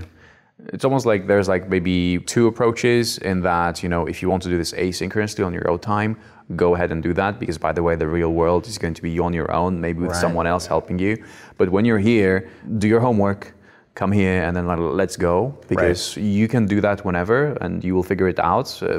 We can't anticipate all the things that will happen because you downloaded the wrong binary, you know, you had a bad morning, whatever. It happens, right? The most silly mistakes are the ones which are the costliest ones, and you can't predict them. Right. So even if you try to like inject some artificial faults, right, like in your setup, and like go and figure it out, like slightly broken things. We do that in our war games. Really? We will break all the students' clusters and they'll race to fix it. It's actually pretty fun. But yeah, we let the students download, like the students get an email afterwards with the home directories and the labs and all the binaries and stuff. But so, you know, I could be like, oh, you can do this yourself at home. And they can, but it's not the same. But yeah, it's a trade-off, right? We only have so much time with the students, so we want to make sure it's spent them actively learning, you know? Right. What I would tell them is that I'm here to remove roadblocks for you. I mean, it depends on who you're teaching. I'm not sure who your students are, but these are like boot campers where it's like they're career switchers. Is this for me, right? And so I want to get them to a point where they can answer that question. Like, okay, and I tell them, I'm here to remove roadblocks. That being said, in software development, there's going to be serious roadblocks. And your ability or your willingness to persist through those is actually what's going to inform your success or failure. Because conceptually, I think most people can get there over time, but you have to be able to power through. And so you're kind of on training wheels with me here, because I can save you hours by saying, oh, you missed a flag when you started the thing. Yeah. Which is like, who wants to spend hours doing that? But when you hit the real world, if you're willing to figure that out and just toil, then you find success eventually. But those some people just give up and they're done. And it's like, well, this career isn't for you. Yeah, and some people find that debugging rewarding. Sometimes when I'm in the zone, I find that debugging rewarding. If I'm really approaching it from a systematic, scientific mindset, Julie Evans just got done putting out a whole bunch of zines about debugging, and I loved them because it's like, yeah, that's how you do it, right? You approach it with the right mindset. But if you're just not in the zone, debugging's a slog. It's just like 2 days of just banging your head. Oh, yeah. And the yak shave. I mean, you end up finding other problems along the way, and then you're so far away from what you started at. And that's very unsatisfying work.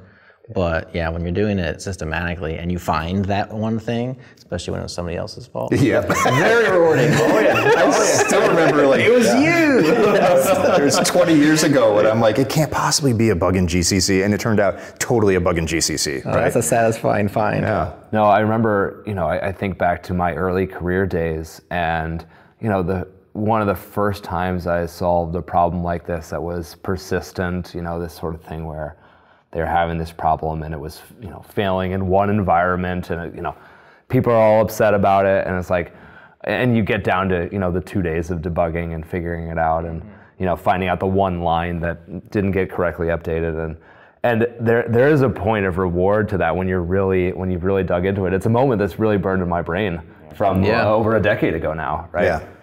Yeah.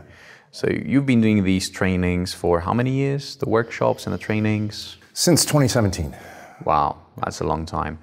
Is there a lesson that took a long time for you to gather from these workshops? It was like a valuable one, something that you haven't realized year 2, year 3, but as you were gradually, making more workshops, more trainings, is there like something that now that it's really valuable that other people maybe miss, whether it's a student or maybe what these workshops are. So something that is not obvious to begin with, but then you realize we keep seeing this pattern. You mean in like how to make the workshop successful, or do you mean from the attendees? So like I attend this workshop and I have like a certain result after it. There's an outcome for me, and you have the students that they keep telling you the same thing, or you keep hearing the same feedback. In that the workshops are great in one way that maybe it wasn't obvious, and they keep hearing the same feedback over and over again. Well, it did take us a while to find the right balance between in the weeds details versus big picture. So like I said before, when I'm creating the workshops early on, I got into the flow of starting with the lab and starting with the test even before that, right? And because especially for some of the more exploratory stuff where I was kind of learning as I was building it, right? Which is really fun, by the way. The exploration I was doing the notes for that ended up being the tests, and I would, go through it in this big bash script and eventually kind of build out what ended up being the lab. One of the things we've been talking a lot about lately as we get into the student shoes a little bit more is the learning over the course of, we have 3 to 5 day courses, right? And it's a different type of intensity from your regular working day, and there's a lot of information packed into a really short period of time. And so what I found to be really interesting from a student's perspective is trying to help them get in the right mindset of learning without getting overwhelmed by, I have this concept and this concept and this concept I'm trying to put together. Yeah. And so the thing that I've done in recognition of that is really find ways in our discussions at the end of chapters, at the end of our day, we always spend some time in conversation, and kind of take a step back and try to boil things out a little bit. It's like, hey, we talked about a lot of things today, and we go through some questions, but really say, like, give them a little bit of a chance to breathe and think for a moment before jumping in with like throwing a ton of content at that. Like, I love going through, for myself, I love going through KEPs in the class because when you look through a Kubernetes enhancement proposal, you're really seeing the why behind the platform. And so we spend a lot of time doing that, but you can't jump from lecture and lab and thinking about this stuff intensely to then, spend another 30 minutes like going into the most intense discussions, reading Brian Grant comments from 2018. You have to work into that so that it's not overwhelming, and so people can get the most out of the class from where they're at, because some students are just learning, some students are looking at open source projects and seeing how they can apply the concepts that we talked about in that day. And so you need to balance it. And I think from the student perspective, you need to understand kind of where you are and how you can say, look, I'm going to take a step back right now and take a breather and gather for myself rather than having to engage. And where other students are, hey, this is the moment for me in my depth of understanding to get further in. Yeah, related to that, we're always questioning what's a bridge too far, right? And James has been working on a Go course, or actually a couple of Go courses now. And one of the things we debated in the beginning was, do we teach test-driven Go, right? Because for some students, that's just obvious. Like, well, yeah, that's how I want to learn. We do all of our development test-driven. But for some students who've never heard of test-driven development, it's another paradigm shift that you have to teach. I think we decided to teach the courses with tests. Yeah, I'm looking at it like, wait, which way do we go? In development, but yes. Yeah, but we might end up deciding after this course actually launches and we give the first few maiden voyages, we're going to have to refine that, right? There's certainly going to be some work to explain TDD just enough for the people who don't know it, but not so much that you're boring the other people. It's that disparity of the people with lots of experience versus the people who are new to something. Right. The wider that the class disparity is, the more challenging it gets, right? And your students are all over the map on that? It depends on the company that we're teaching, right? But some of our cohorts have been all over the map, and it can be really challenging. What we found, and maybe this is my bias, but I feel like if you're at a conference and you're at a talk that's extremely deeply technical and maybe over your head, that's still more satisfying than if you're at a conference and you're at a talk that's maybe a little boring, but you're getting all the information. I think students would rather Try to swim in the deep end. Exactly. I would agree with that. So we err on the side of far too deep on our workshops. That's a good one. That's a good one. So the reason why I asked that question is because I know that within us, X pivots, this refinement, the constant improvements, the retros, we have them there for a reason. It's all to reflect back and to keep improving all the time, week in, week out. And the reason why I asked this is because, if you approach it that way, what you do over years compounds, and where you end up is such a different place in so many ways, and it has the depth and the breadth and everything, and you see it much so better. polished. You just expand everything. So I think the CNCF landscape and Kubernetes itself needs curation, right? It's almost like it's too big. So how does that even happen? How does the curation happen so that it's still relevant and it doesn't limit people to the choices that maybe some are good for them?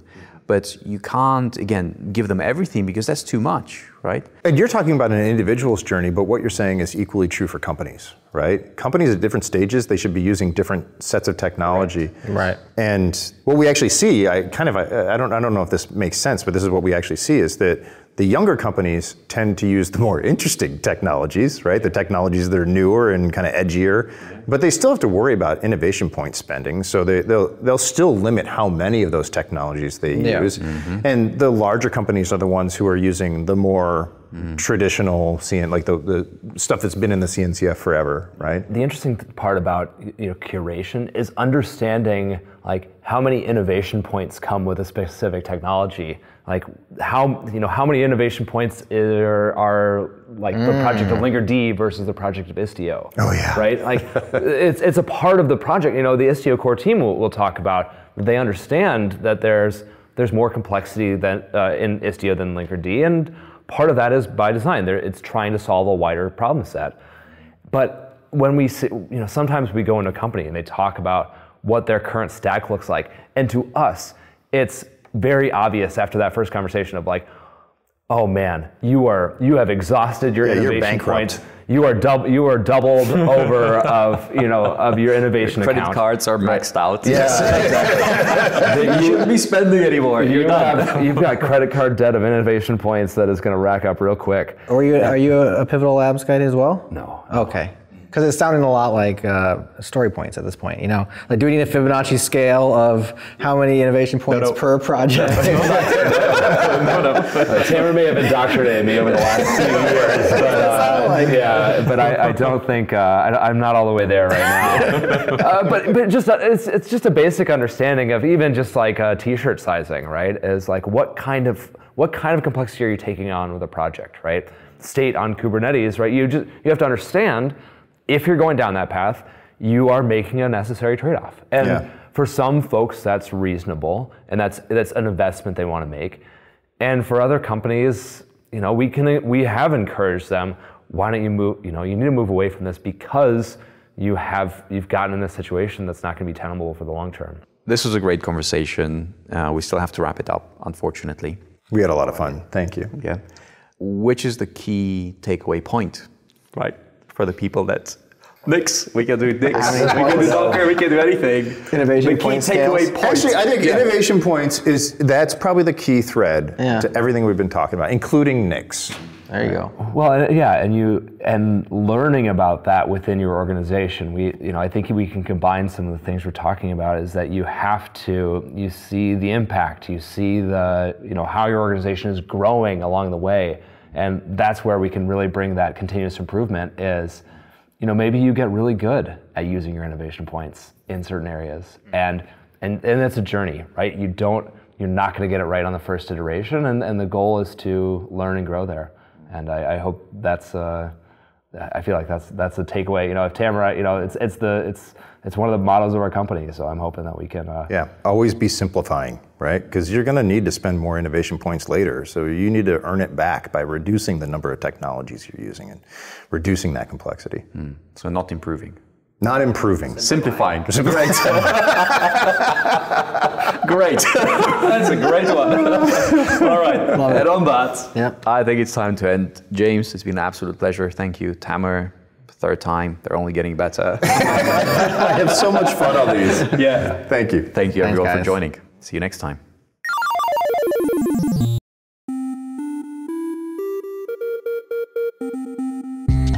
What's up, friends? AI continues to be integrated into every facet of our lives. And with the rise of AI, technology is starting to become more, I guess, kind of human in a way. And that's causing some mixed feelings amongst myself as well as other human beings who use it. And it's just literally so weird to specify humans. It's surreal. But that's why I'm loving season 3 of the Traceroute podcast. It's a podcast that explores the people who shape our digital world and how technology is changing society. In every episode of Traceroute, expert technologists peel back the layers of the stack to reveal the humanity in the hardware. Season 3 so far has explored our love-hate relationship with AI, and there's so much more to come. Get keyed into this podcast today. Listen and subscribe to the new season of Traceroute on Apple, Spotify, or wherever you get your podcasts.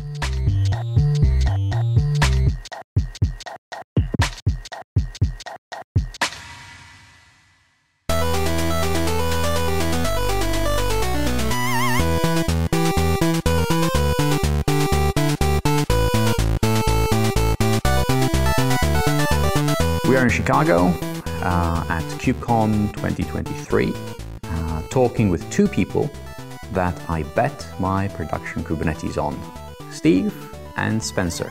Welcome. Thanks. Happy to be here. What is the best thing that happened to you so far at CubeCon? When I was walking here from the conference this morning, a guy just stopped me and said, "Oh, Sidero Labs, what do you do there?" And it's like, "Well, I'm CEO." And he's like, then he just went on a 10-minute spiel about how much he loves Talos operating system and how he's building a production cloud hosting environment on it, and he was using it at home for his home Kubernetes deployments, and how he likes the architecture. So it's just like, that is pretty cool. Just when people like have such enthusiasm for the product and the architecture, and that's pretty common. Yeah, and I think honestly mine's kind of the same. I mean, I had someone come up to me and say, "Hey, like, you're from Sidero. Like, I love Sidero Metal. Like, my whole team loves it." Yeah. And so it has been interesting to see, I think, like, people actually recognize the logo and stuff now, which certainly wasn't the case, a couple CubeCons ago. Yeah. And if people had heard of Talos Linux, they hadn't heard of Sidero Labs. And so seeing some of that change, I think, has been really, really fun for sure. Yeah. So I think, again, big fan of Talos. I'm using it myself, as I mentioned in the intro. I bet my production on it, and it's been great. And there's a couple of things there that people miss, right? Because they think, oh, it's just another operating system which has Kubernetes. We had one of those. But obviously this goes much further than that. So people that are familiar with Talos, they know what is inside of it. But the one core concept which I find fascinating is this controllers concept that you mentioned, Spencer, which isn't just in Kubernetes, it's also in the operating system.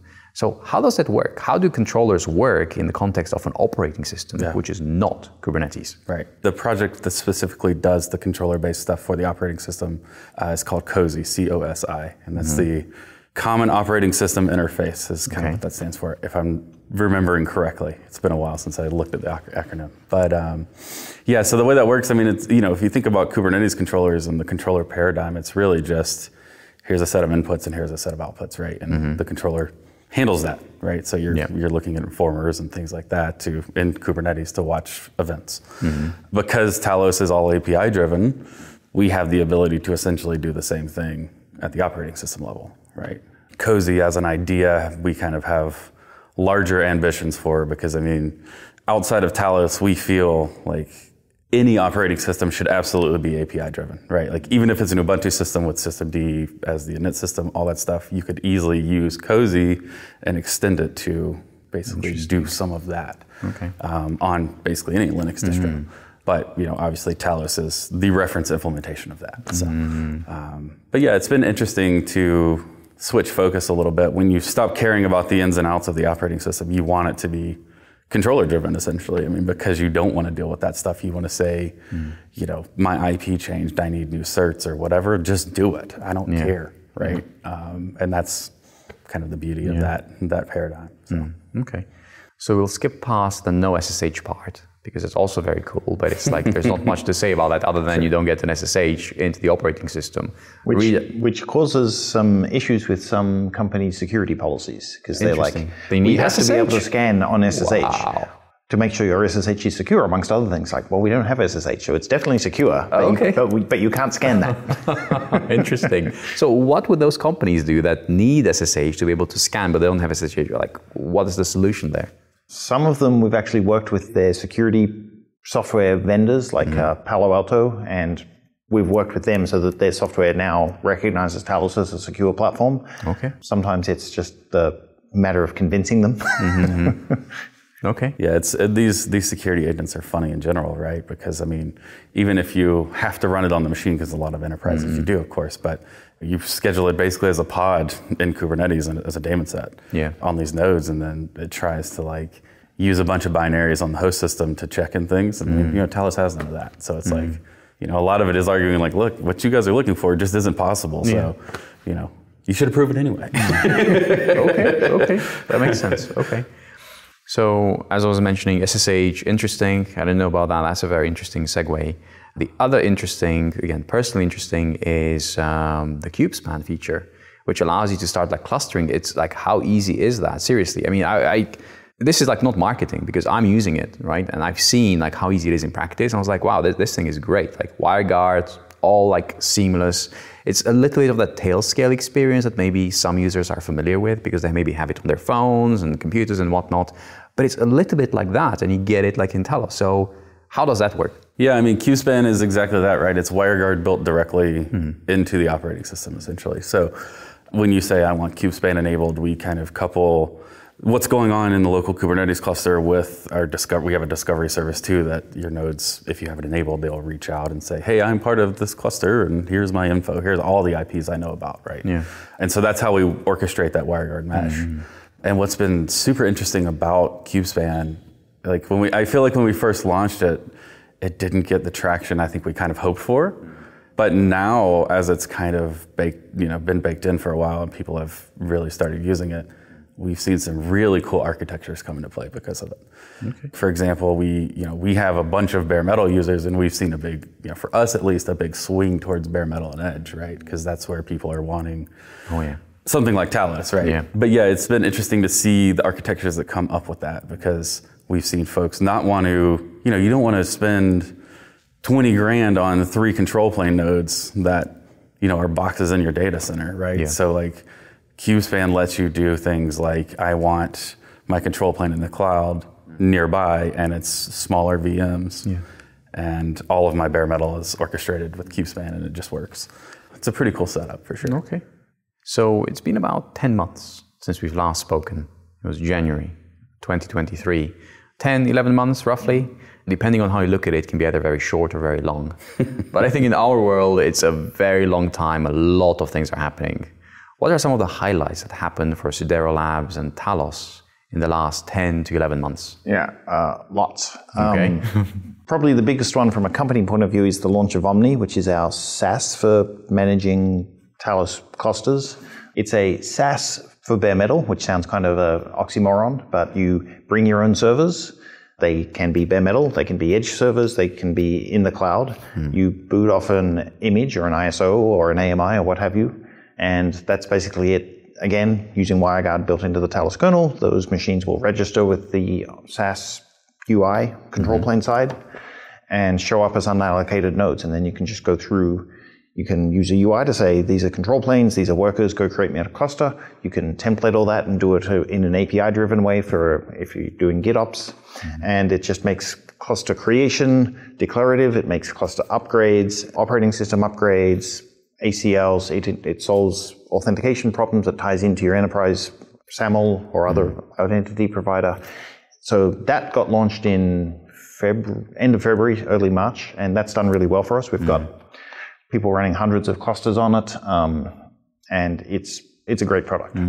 So Okay. Talos itself has added, TPM encryption for secure boot, probably a variety of other things Kube Prism, which is a great Oh yeah. Yeah. Oh yeah. Tell me. Okay, we'll get into CubePrism in a minute. Oh yeah. We have a story there. Okay, cool. What about you, Spencer? Anything that? Yeah, no, I think, Omni's the biggie for us for sure. I think, what I do at Sidero Labs is I do the operation. I kind of head up two parts, the operations side of things and then the customer success side of things, right? So I've been part of running Omni since we've launched, and that's been an interesting set of things to learn, as we've had issues with BGP sessions and all that fun stuff. That's been pretty crazy. But seeing the growth of Omni, of course, has been awesome. And seeing our customers that have chosen, especially like we have an EV company that we work with that does charging stations, right? And all of their charging stations are Talos clusters.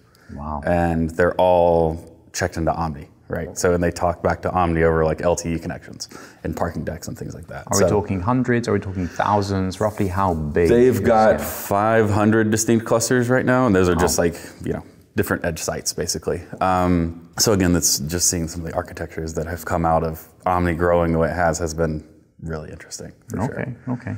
I think it's that flexibility of getting a Talos node anywhere and then connecting it and connecting them all together, which is really, really interesting. You can look at them all together. How do you deal with unreliable network connections?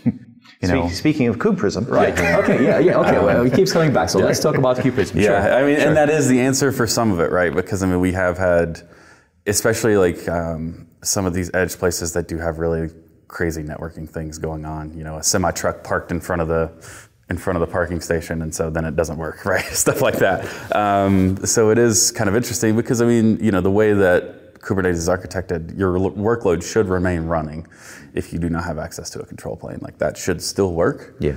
But what we found in practice is there's a lot of things around, yes, your pod may stay running, but if you've got ingresses and Nginx ingress as your controller, essentially, right? Like that's actively talking to the API server. And once that connection goes down, your ingresses go down. Yep. And so basically some of this we've solved with CubePrism, right? So the idea of CubePrism, and this was actually an idea that was built into CubeSpray back in the day, because I maintained that before we started Talos. But basically the way it works is there is a load balancer on every node in your cluster if you have CubePrism enabled, right? So that means that the kubelet talks to localhost essentially on your workers, and then that load balancer is smart enough to use like Kubernetes itself and the discovery service and these things that we know about to say, okay, here are all my upstream control planes. This one seems to be down. This one takes longer than that one. This is the one we're gonna go to for now, right? And it handles all that internally, right? It's just a really small load balancer. And so that means that, your chances of just dying that way, right, are much smaller, right? So, in the Omni sense, it was like, your workers couldn't talk to the Omni API, and so they couldn't talk to the control plane, and so CubePrism solves all of those problems, right? So helps you kind of keep those things running in the way that you thought they were going to start with, basically. So that's the story behind. That's exactly how I discovered about CubePrism, which I didn't know it existed as a feature, when there was issues with my worker nodes connecting back to Omni. And services were going offline because they had an ingress, and I didn't realize about this thing. And of course, there's documentation about it. There was a video out there, like why CubePrism is important and how to use it and how to enable it. Andre did a great job with that, so I really appreciated having that out there. So I've learned about it by needing it and say, hey, what's going on here? And then the solution was there, but I had to upgrade and a couple of other things. So that came like a great time. That's why CubePrism, it came on my radar for a very important reason, and I knew I needed it then. Okay. Are there other things that people should be aware of when they run Talos, like little things like these that in practice, you realize actually the theory, when you get tested, in some cases it falls apart, right? Like what you think would work will no longer work. Are there other examples like CubePrism that CubePrism solves that you have, like the cluster API, ingresses and the nodes being able to connect to the control plane? Are there other such situations people should be aware of? Yeah, some of it is still just, you have to know the way you're running and the way that you're going to operate this cluster, right?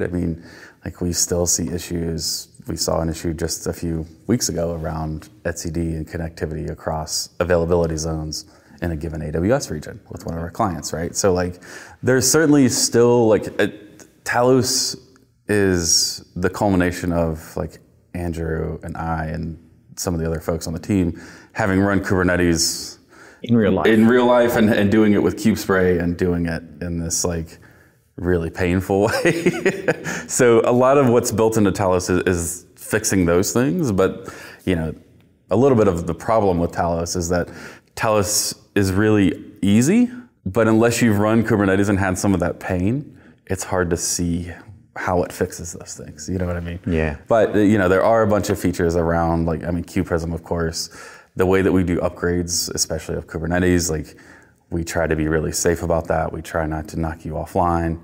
We've got plans on making that even better and being able to be aware of things like there's a Rook Ceph cluster here, and we need to make sure that we're draining that properly and waiting on replication to happen and this and that, right?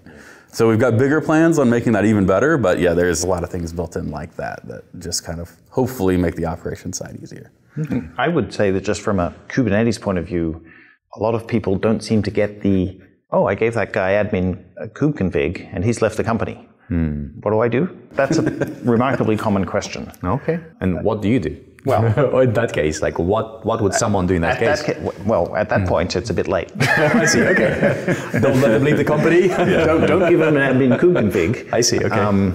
But that's kind of the standard practice. You can put decks and things in front of it, but Omni solves that. But just for a general non-Omni Kubernetes cluster, that's something you really have to think about. It's like you are effectively giving root access to your cluster to someone, and that because that's a certificate file, that isn't tied into your enterprise. So locking them out of your Microsoft Active Directory doesn't prevent them logging in and doing whatever they want. Mm-hmm. So okay. Omni does completely address that. There are other ways to address that, but a lot of people just don't think about that. Mm-hmm. One thing which I would like to add to what Spencer said, I'm going just a few minutes backwards.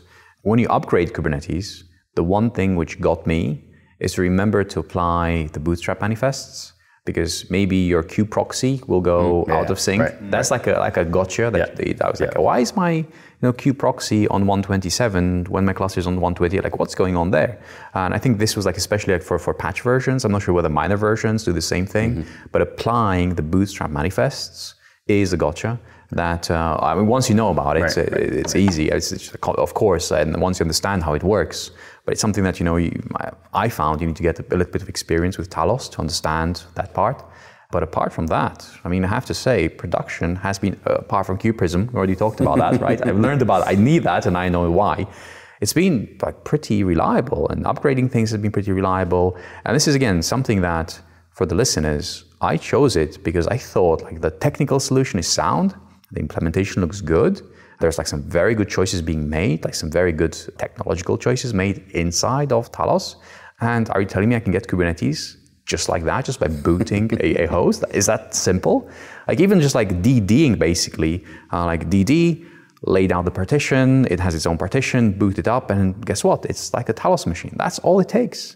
And that was really simple. I thought like, this is how it should have been from day one. Like why don't more people know about this? Yes. So that was like my quest, right? Since we last spoke, Ship It episode 84, that I went on. I see, okay, so what can I do with this thing? So I had one experimental cluster, single node, but that's okay. I've learned like what doesn't work in single node scenarios.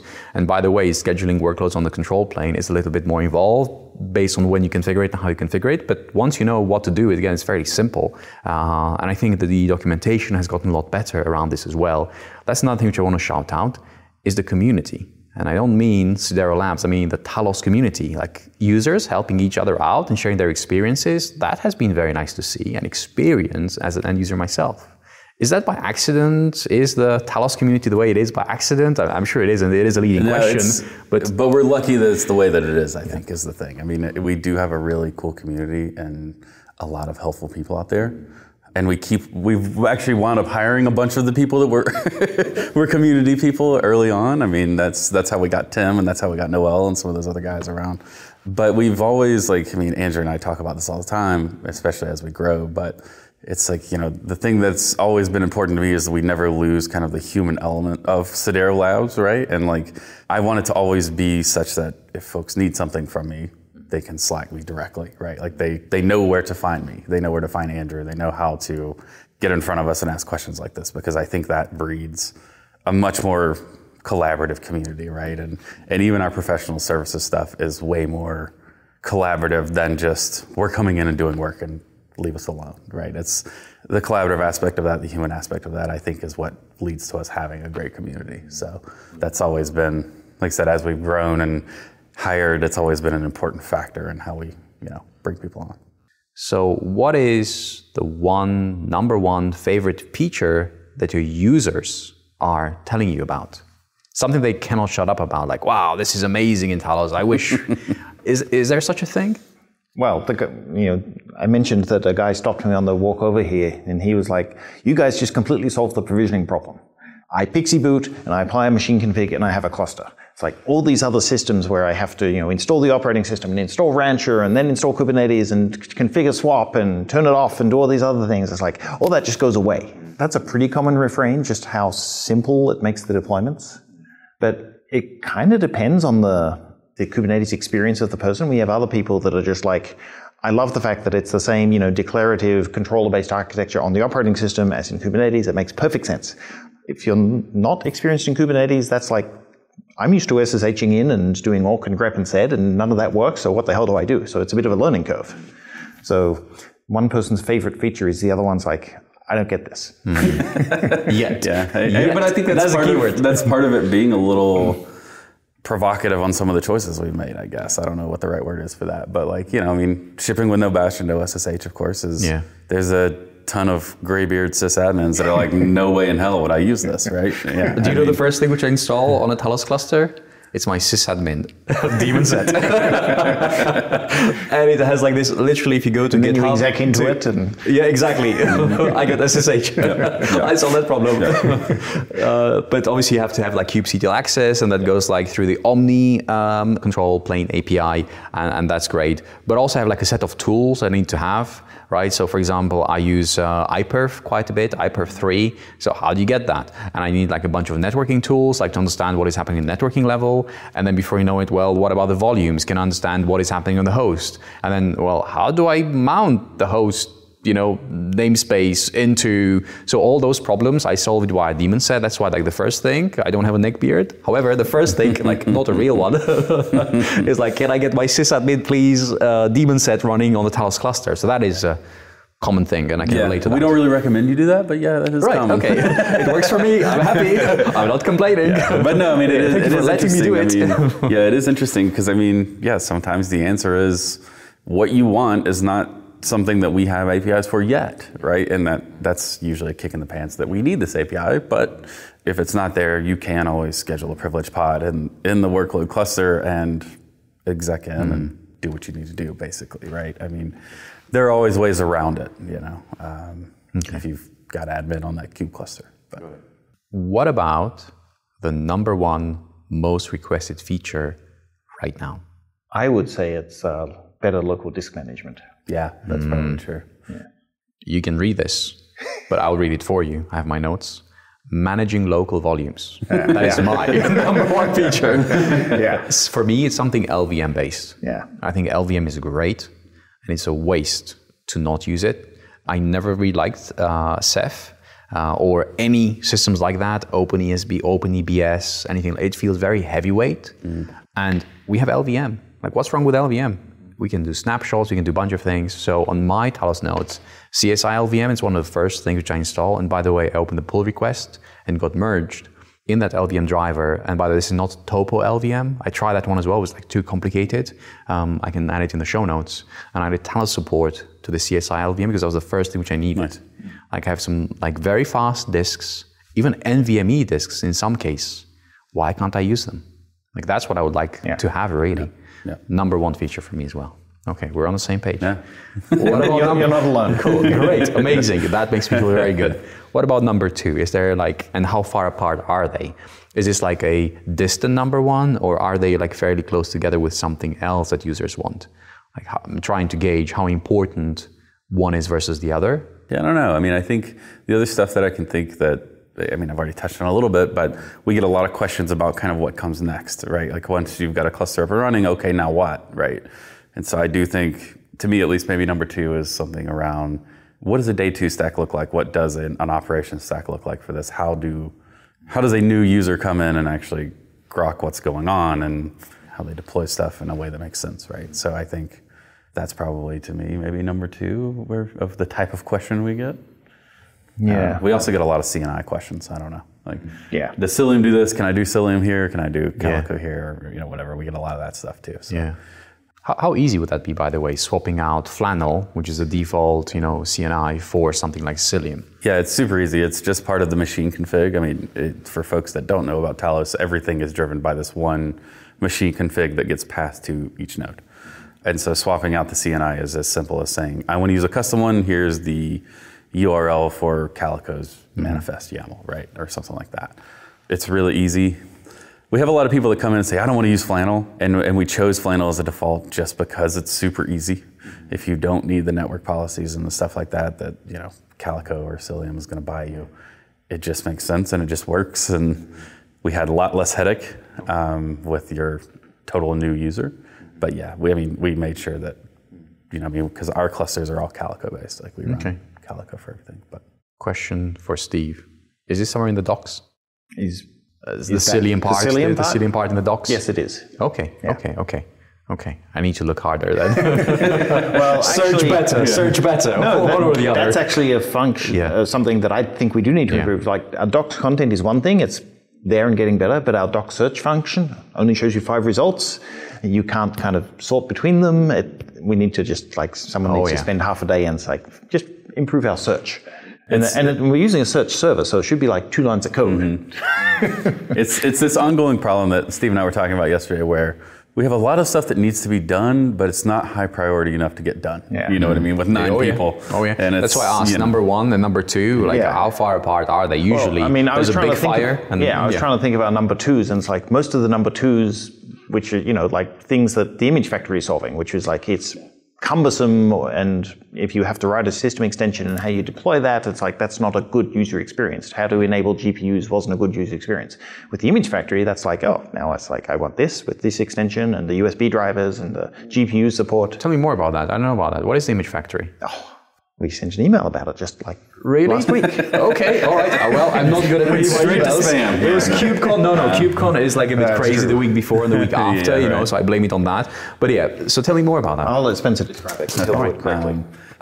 So the idea of the image factory is, so the way that Talos works is everything kind of has to be there at install time, right? You're not adding things to the system after the initial installation, right? Mm-hmm. So no loadable modules, no. Right. And so all of that stuff has to be there at install time or at upgrade time when new things get laid down to disk, right? And it has to be signed. And it has to be signed, yeah. So what would those things be? Can you give us a couple of examples of what those things would be? Yeah, so the systems extensions that, we have an extensions repo that we kind of host some of the community submitted stuff, some stuff we built ourselves.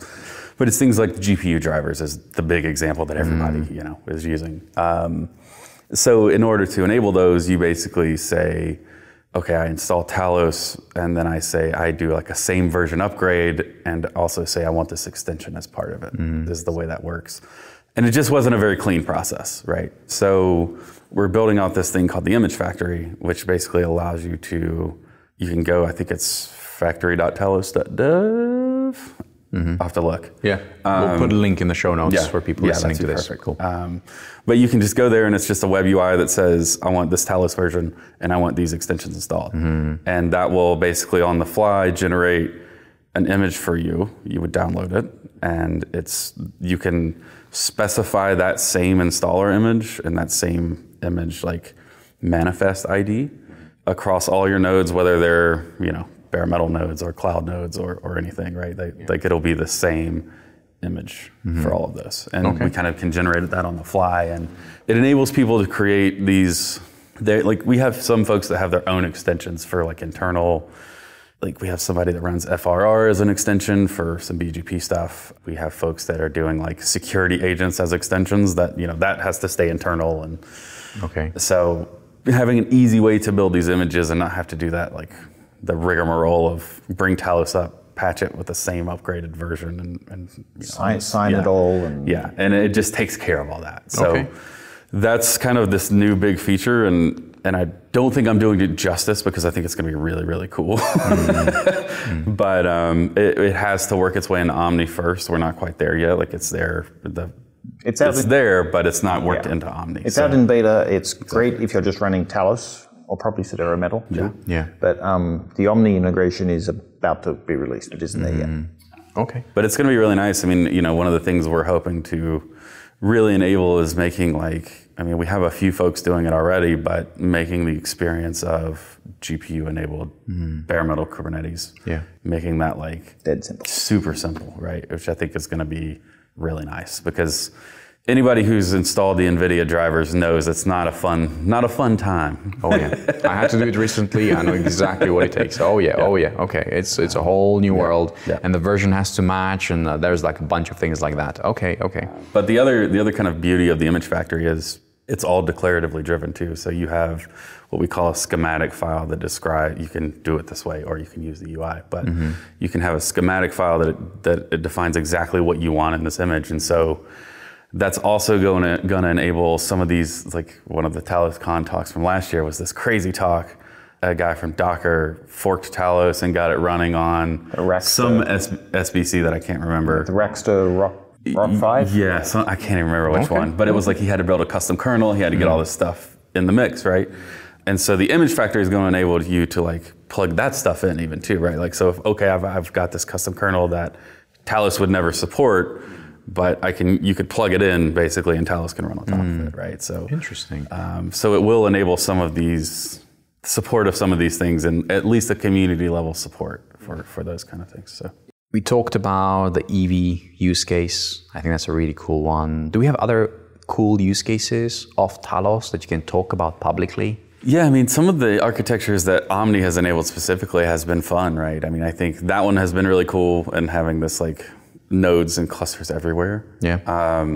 We've also got an AI robotics company that's doing at least as I understand it, there's a control plane in a factory, and then all of the robots are Kubernetes workers essentially, which is really cool. I mean, that's an interesting, interesting topology that they've designed. What are the robots running? Is it ARM? Is it x86? What is that? I think they're x86 nodes. I can't remember. Okay. But it's a pretty cool setup they've come up with, right? How big of a scale are we talking about? Is it hundreds, thousands again? Just how many robots? I don't think it's that big yet. I mean, they're doing, from my understanding of them, it's fulfillment robots, right? So picking stuff from a warehouse. Yeah. So I don't think it's huge. Mm-hmm. Do you have any idea? I don't know. Yes, it's growing. Right. Yeah, okay. Exactly. Yeah. Nice. No, but some of the other architectures have just been, we've seen, like I said, a lot of CubeSpan enabling hybrid stuff, like control plane in the cloud, and then running bare metal in the data center and doing it that way. Another client that I'm working with right now that we've been having a bunch of fun together. They do multiplayer game hosting for gaming companies, and so the way that works for them basically is they have their control plane in Amazon. They have a bunch of bare metal that they bought, but the burstiness of a game release, you can't always anticipate how popular a game really will be.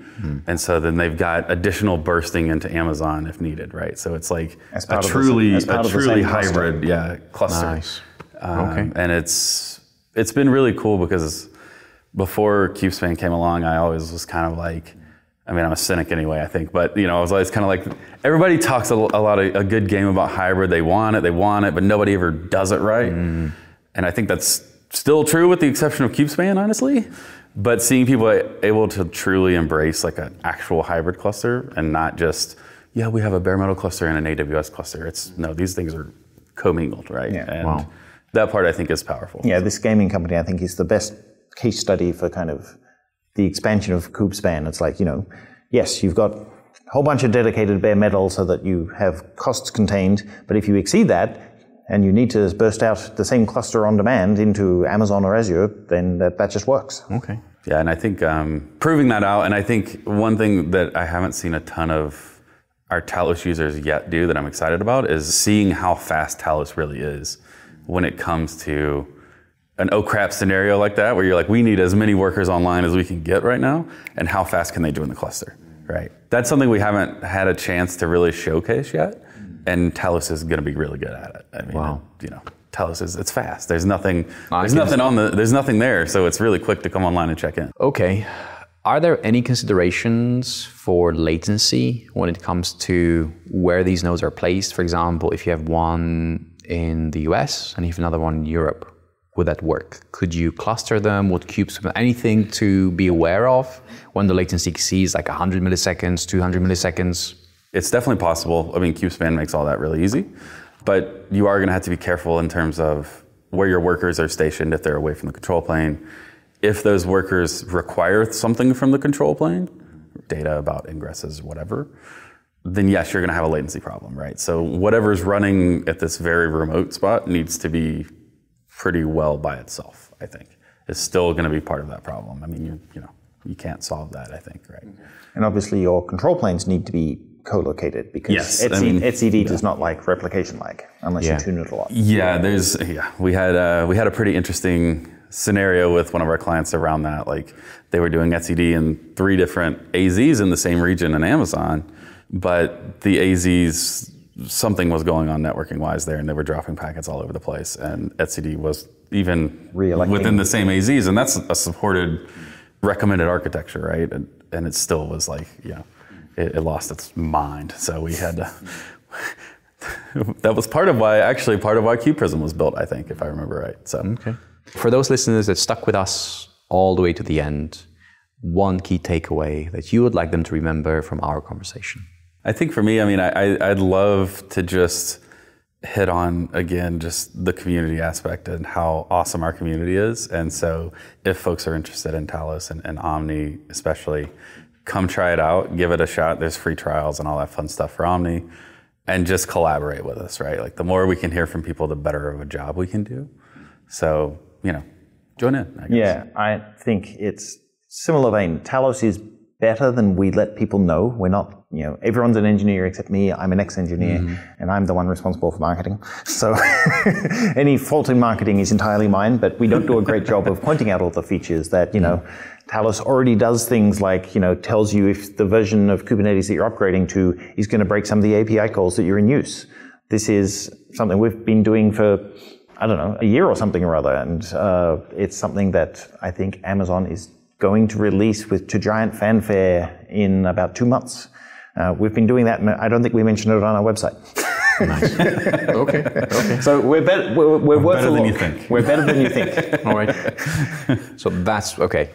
And is there something that people can do to help you with that, or to help with that? Like, what would you like to see happen there so you can be better at marketing? What would that look like? I mean, the question you asked, what do people value about Talos? I would love people to tell us that. Like, why are they enthusiastic about it? Why do they like it? Because that's, putting it in the words of end users so we can convey that is great. If people want to write blog articles, we'd love that. I mean, documentation PRs are always appreciated. I mean, we're a small company with limited resources, so if people help with one thing, that frees us up to work on marketing or messaging or all the other things. So got it. That 10,000 other things, small things that need doing that don't rise to the level of today's priority. Yeah, that's a good one. Okay. Well, on that, we will end it here. Steve, thank you very much for joining. Great Spencer, fun. It's been an absolute pleasure. Thank you. I look forward to next time. Thank you. So we're getting close to the end of the year. It's that season again. Yes, the season of State of the Log. Jared and I are going to come on the mics and talk about what we loved about this year in terms of what we shipped, in terms of topics we covered and stuff like that. And we want to hear from you. So go to changelog.fm/SOTL. SOTL stands for State of the Log. So go there, drop a voice recording, and if we air it, we're going to ship you a free t-shirt. And of course, you get your voice on the podcast. And that's kind of cool. So of course, you heard on this podcast today, Jared and I met Gerhard for the first time. I mean, we've known Gerhard since 2016. And what's interesting about that is how much trust, how close we've become with someone we've only met on the internet until recently. And I think that's just such a strange, a peculiar way for the world to operate, but it's quite normal. It didn't feel weird meeting him, and it was as if we just left off from the last time we talked. It was cool. But CubeCon was awesome. It was so big. The expo hall was like a circus. It was just, you have to go and experience it. You really do. So, of course, a big thanks once again to the team at KubeCon and Cloud Native Con for having us out at the conference. And also to our friends and our partners at Fastly, our friends at Fly, and our friends at TypeSense. And last but not least, Break Master Cylinder, the beat freaking residents. Those beats, just so good, so good. Okay, that's it. This show's done. We'll see you tomorrow.